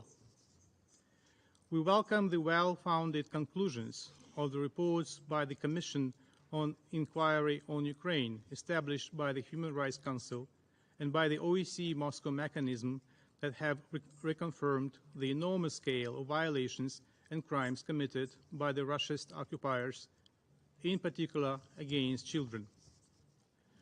We call on the Secretary General and the Special Representative on Children and Armed Conflict to give a proper assessment of the gravity of violations against children in Ukraine by the Russia's government forces in the upcoming annual report. We believe that this report should contribute to ensuring accountability for perpetrators and justice for Ukrainian children, victims of the Russia's aggression. The invasion of the Soviet permanent seat in the Security Council should give neither immunity nor amnesty to war criminals. Madam President, we have already brought to the Council's attention the critical situation with mine contamination of Ukrainian lands. According to preliminary estimates, 180,000 square kilometers of Ukrainian territory are contaminated with mines and other explosive ordnance. Our primary task today is to accelerate the demining process as much as possible, increase the number of demining teams, and equip them with special equipment. Unfortunately, those people who risk their lives to clear Ukrainian territory from mines and restore safety for people are also a target for the Russia's troops. Most recently, on the 7th of May in Kherson region, 9 members of a demining team were killed by Russian shells while on duty. The mine contamination in Ukraine is an issue for global food security, as more than 4,700 square kilometers of contaminated areas are agricultural lands. In such extraordinary circumstances, Ukraine continues to act as a reliable contributor to global food security by implementing its agreement with the United Nations under the Black Sea Grain Initiative and advocating for expanding its geographical scope by including new Ukrainian ports. As of the beginning of May, Ukraine exported 29.8 million tons of grain and foodstuffs. This number includes 600,000 tons of grain shipped by vessels chartered by the World Food Programme in support of its humanitarian operations in Afghanistan, Ethiopia, Kenya, Somalia, and Yemen. This volume could have been significantly higher if Russia did not resort to impeding practices. We are concerned that since the 1st of May, the inspection rate has dropped to an average of 2.9 inspections per day, compared to 6.6 in the period of August 2022, April 2023. As a result, in April, we were able to export through the grain corridor less than 3 million tons which is only a half of our agricultural export capacities. Together with the United Nations and Turkey, Ukraine strives for the extension of the initiative without any delay and disruption to shipments. According to experts, if it is blocked by Russia, the global food prices could increase substantially again. This grim perspective should be taken seriously. It is disgusting that Russia still pretends to be on the losing side of the deal. I will not even remind the Council of the immorality of such complaints from the aggressor state, which has been and remains the only threat to food shipments in the Black Sea. Let us just turn to the data that clearly shows the benefits for Russia from the deal. The data indicates that Russian wheat export in January-February 2023 nearly doubled from the same period a year earlier. We therefore consider these speculations to be an attempt to whitewash Russian deliberate practices to weaponize food supplies, and we urge the international community to give a resolute response. Let me remind some statements here. Black Sea Grain Initiative is not due to expire this week. It is, however, the Russian blackmail deadline that expires this week. Madam President, a week ago, we paid tribute to the victims and heroes of the Second World War, marking the end of this war in Europe. The atrocities of this war prompted our predecessors to commit themselves to save succeeding generations from the scourge of war. Now in Ukraine, Russia reminds us that our commemoration slogan, "Never Again," is still a goal to be achieved. The lessons of the Second World War teach us that just and lasting peace can only be possible if evil is defeated and is not able to continue its aggression. Any attempt to appease the aggressor at the expense of its victims will only protract and broaden the scope of the tragedy. As my President said on the 8th of May, when Ukraine, along with the entire world, commemorated the victory over Nazism. We in Ukraine give meaning to these words, "Never again," not only to remember, but also to protect, not only to value life, but also to do the utmost to ensure that everyone who threatens life, everyone who brings aggression, everyone who resorts to terror against other nations, every such evil loses. Ukraine has committed to stop this modern evil of Russism. We are guided by the supreme principle of morality that is a categorical imperative, since it is not conditional upon one's preferences. I thank you. Je remercie le représentant de l'Ukraine de sa déclaration. Et je donne maintenant la parole à son Excellence M. Oloskog, chef de la délégation de l'Union européenne auprès de l'Organisation des Nations Unies.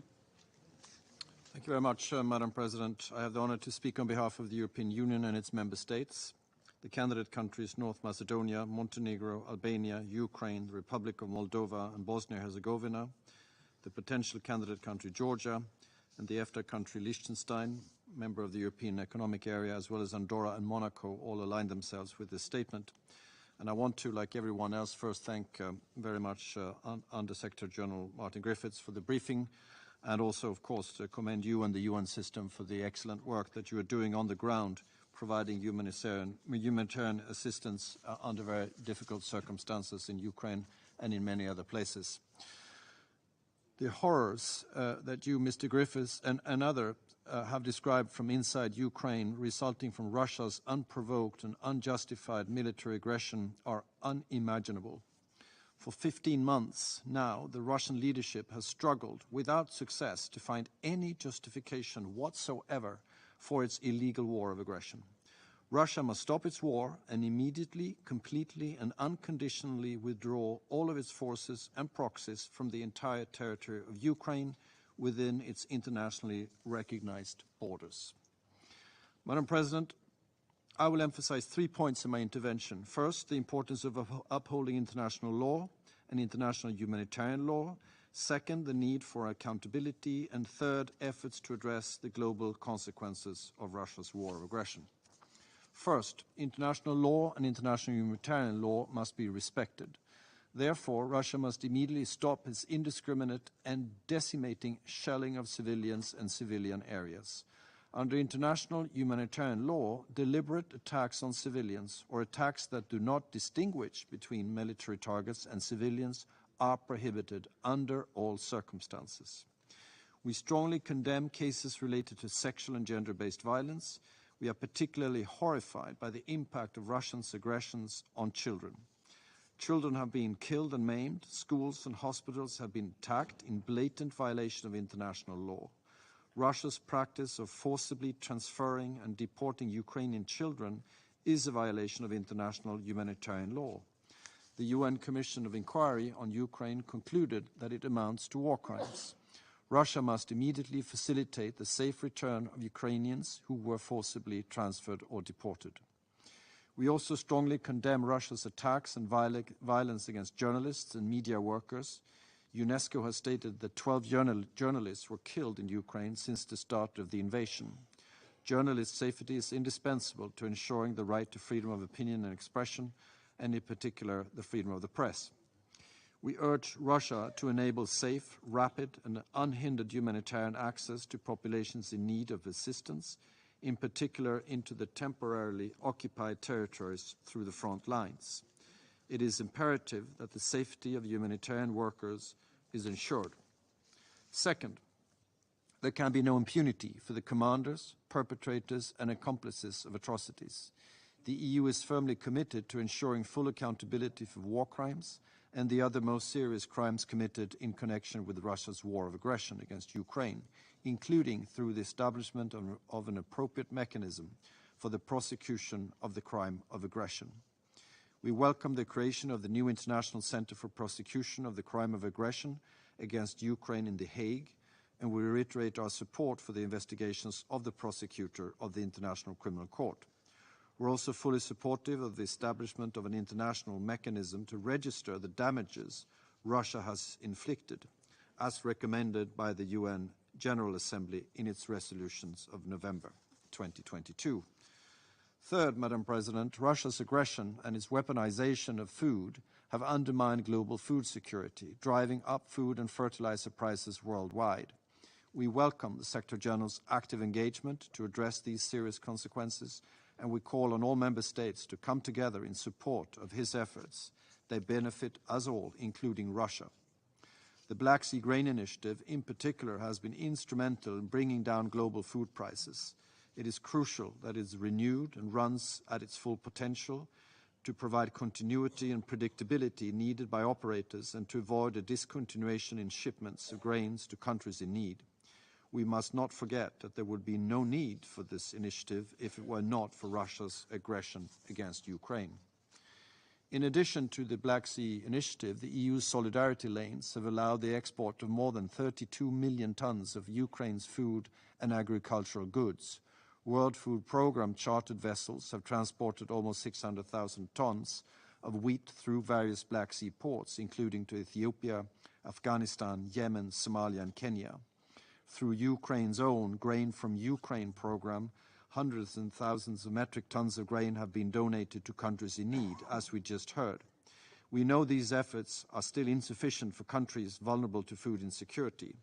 Therefore, together with our member states, we are providing 18 billion euros to address urgent and longer-term food security needs in 2021 to 2024, focusing on regions most affected by food insecurity. Concretely, this support enables vulnerable countries to afford key staples imports despite price increases and currency devaluations, as well as to increase their resilience and food autonomy in the longer term. I want to reassure the members of this Council that every effort in support of Ukraine has come in addition to and not instead of our global commitments, as illustrated by the increase in EU official development assistance. We're grateful to all countries who are generously supporting those in need in Ukraine and elsewhere, and once again encourage all to step up their assistance in line with OCHA's humanitarian response plan and appeal for aid for this year. Madam President, in closing, I reiterate our call for just, comprehensive and lasting peace in line with the UN Charter and the General Assembly resolution adopted in February. The EU is unwavering in our support to Ukraine's independence, sovereignty and territorial integrity within its internationally recognized borders and its inherent right of self-defense against Russia's aggression. We will continue to stand firmly with the Ukrainian people for as long as it takes. I thank you very much. Je remercie Son Excellence Monsieur Skog de sa déclaration et je passe maintenant la parole au représentant de la Roumanie. Thank you very much. Madam President, I also want to thank Ecuador and France for requesting this meeting, and thank you for convening it. I also want to appreciate the opportunity that we have provided to address the Council. In addition to the points made by the EU Ambassador, I would like to add several points. And Undersecretary General Griffiths provided a sober overview of the humanitarian situation in Ukraine. I want to take the opportunity to thank, indeed, to pay tribute to the efforts of the Undersecretary General and his team to address the multiple challenges provided by this aggression. Sadly, the civilians are still the ones that pay the price of the illegal aggression of Russia and Ukraine. This is day number 446 since the aggression. International law and international humanitarian law must be respected, and this is a red line agreed by the entire UN membership. And yet, the new barrage of rockets towards Ukraine provides no indication that Russia has any intention to stop its indiscriminate shelling of civilians and civilian areas. Ironically, next week we are to celebrate at the UN the Week of Protection of Civilians. The ruins of urban and rural areas are in sharp contrast and painful contrast with SDG 11 on sustainable cities and communities. There could be no more direct connection between development and security than this one. Later this year, we are expected to take stock of the Agenda 2030 at the SDG Summit in September. And the Russian invasion and the continued aggression towards Ukraine also hamper our efforts towards the 2030 Agenda, in addition to the blatant violation of the principles of international law and international humanitarian law. Madam President, since the beginning of the year, the international community has sent strong messages regarding the predictability of accessing food around the globe via the Black Sea Grain Initiative. We welcome the continued efforts undertaken by the Secretary General, by Undersecretary General Griffith and Undersecretary Greenspan, and those of Turkey in keeping BSGI alive. We need this initiative to move forward. We need predictability. We need responsibility. We are too far in implementing BSGI to go back and risk an aggravated global food crisis. There is no time for second thoughts. As we heard it today, there should be no plan B to BSGI. On its part, Romania will continue to rise to the expectations and facilitate the exports of grains from Ukraine to reach those in need via the EU solidarity lanes. And so far, over 16 million tons of grains crossed the Romanian territory, mainly through Romanian Black Sea ports, in addition to the amounts already used through the BSGI. Madam President, in line with the resolution adopted by the General Assembly on the 23rd of February this year, Romania will continue to call for a comprehensive, just, and lasting peace in Ukraine. Likewise, we should also be mindful of the danger of impunity of those responsible of crimes committed in connection with Russia's war of aggression against Ukraine. Alongside the Russians that undertake abuses and violation of human rights and international humanitarian law provisions, the March report of the Independent International Commission of Inquiry on Ukraine recommends to the Russian Federation to limit the use of private military and security companies as they are, quote, generally less accountable than regular forces, unquote.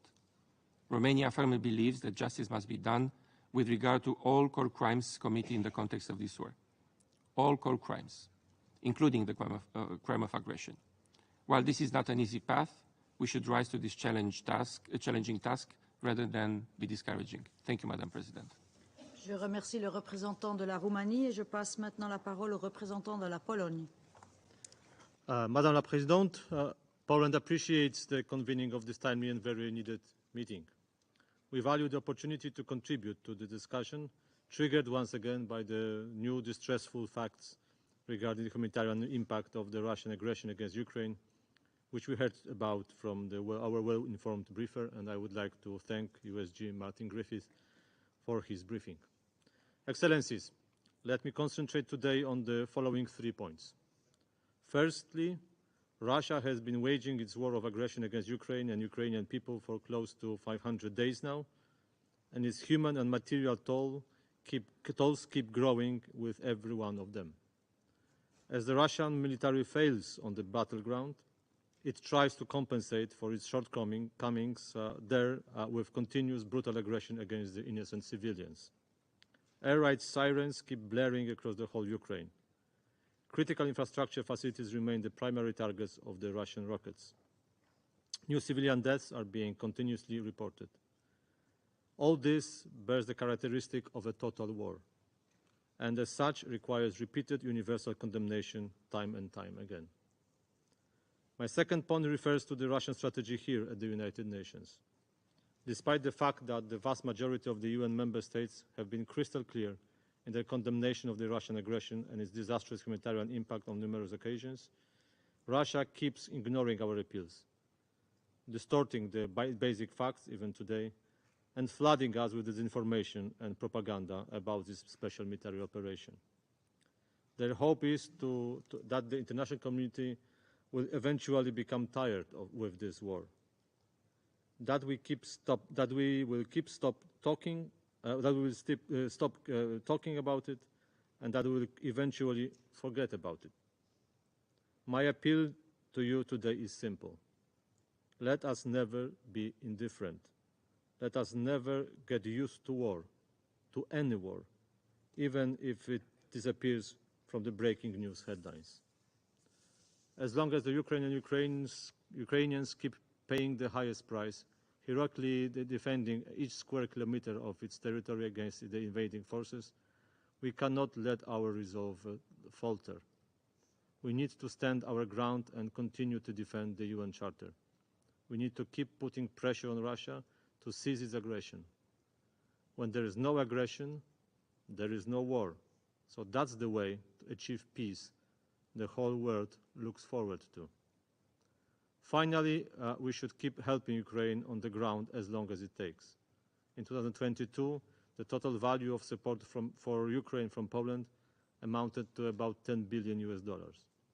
This year, the expenditure only to cover the social benefits and educational needs of Ukrainians, mostly women and children, finding refuge in Poland, will amount to another $1.2 billion. In the face of the systemic Russian attacks aimed at destroying energy and heating infrastructure during the past winter, our humanitarian assistance focused on spare parts and equipment for the energy infrastructure, as well as transformers and power and aggregates. We will continue with our support for Ukraine, both here in the United Nations and on the ground, as long as it is necessary. We will not get worn down in our solidarity with Ukraine by Russian hybrid attacks on Poland, which are upscaling recently. And we call upon all member states to do the same. Thank you. Je remercie le représentant de la Pologne de sa déclaration et j'invite maintenant le représentant de la Lituanie. I'm speaking on behalf of the Baltic states, Latvia, Estonia, and my own country, Lithuania. We fully align ourselves with the statement of the European Union. I also thank the Undersecretary General Martin Griffiths for his comprehensive briefing. We highly value the work of the United Nations in their efforts to provide humanitarian aid to people affected by Russia's unprovoked and premeditated war against Ukraine, as well as in their close monitoring and documentation of human rights abuses and violations of international humanitarian law. We also appreciate their active engagement in the numerous diplomatic efforts, including the Black Sea Grain Initiative. Over the past 15 months, Russia has inflicted immense suffering upon Ukraine and its people through its full-scale war of aggression against Ukraine. The humanitarian consequences of Russia's attacks on the civilian population have been devastating. Each additional day of aggression prolongs the toll of the human suffering. Russia, responding to its military losses in Ukraine, is terrorizing the civilian population by conducting massive missile and UAV strikes at critical infrastructure and residential areas, including in Kiev and Odessa. These horrific attacks, which result in significant casualties and destruction, are designed to erode the will of ordinary Ukrainians to resist. However, launching attacks with the sole purpose of terrorizing civilians is a war crime. Madam President, the UN and the OSCE have published extensive reports indicating atrocities committed by Russia and its armed forces against civilians in Ukraine. These acts have been classified as war crimes, crimes against humanity, and gross violations of the Geneva Conventions. We highlight the large-scale attempts by Russia to abduct and transfer children from Ukraine. International humanitarian law must be upheld collectively, with international organizations leading the way. The recent arrest warrants issued by the International Criminal Court for Russia's President Vladimir Putin and Presidential Commissioner for Children's Rights in Russia, Maria Lvova-Belova, the OSCE's Moscow mechanism, mission of experts on the situation of Ukrainian children, and the United Nations High Commissioner's Independent International Commission of Inquiry on Ukraine are all concrete steps towards accountability and safeguarding the international humanitarian law. We strongly condemn Russia's attempt to intimidate the ICC and undermine international efforts to secure justice. Madam President, on May 8th, Russian strikes destroyed 1,000 square meters of humanitarian aid stored in the large warehouse of Ukrainian Red Cross for the Odessa region. By attacking agricultural infrastructure and restricting maritime exports, Moscow seeks to instrumentalize the vulnerabilities of other countries. It is estimated that Ukrainian agricultural products feed 400 million people around the world. Despite the full-blown war on its territory, Ukraine remains one of the world's top 5 agricultural exporters. The Black Sea Grain Initiative, the grain from Ukraine, and the EU Solidarity Lines have played an instrumental role in this by alleviating the global food crisis, severely exacerbated by Russia's illegal war of aggression. If Russia were serious about countering food insecurity, it would stop its threats to unilaterally leave the Black Sea Grain Initiative and put an end to delaying the inspection of vessels. The Baltic states are making significant diplomatic efforts to support Ukraine, providing humanitarian, economic, and military aid. Together with Poland, we are among top 4 bilateral aid donors to Ukraine as a percentage of our GDPs. It is important to recall that all the support being provided to Ukraine is in addition to rather than at the expense of aid and development cooperation to other countries around the world. Madam President, Russia must realize that it cannot win in Ukraine. Ultimately, it is Ukraine that will prevail. With unwavering support from the international community, Ukraine will continue to demonstrate its remarkable courage, determination, and moral strength at its fights to liberate its homeland. A peace will be achieved when Ukraine's sovereignty, territorial integrity, and independence are fully restored, enabling its people to thrive and prosper. We reiterate our support for President Zelensky's efforts to promote a comprehensive, just, and lasting peace in line with the UN Charter. And we support the basic principles outlined in his peace initiative. We are committed to upholding Putin's criminal regime accountable for the war of aggression unleashed against Ukraine.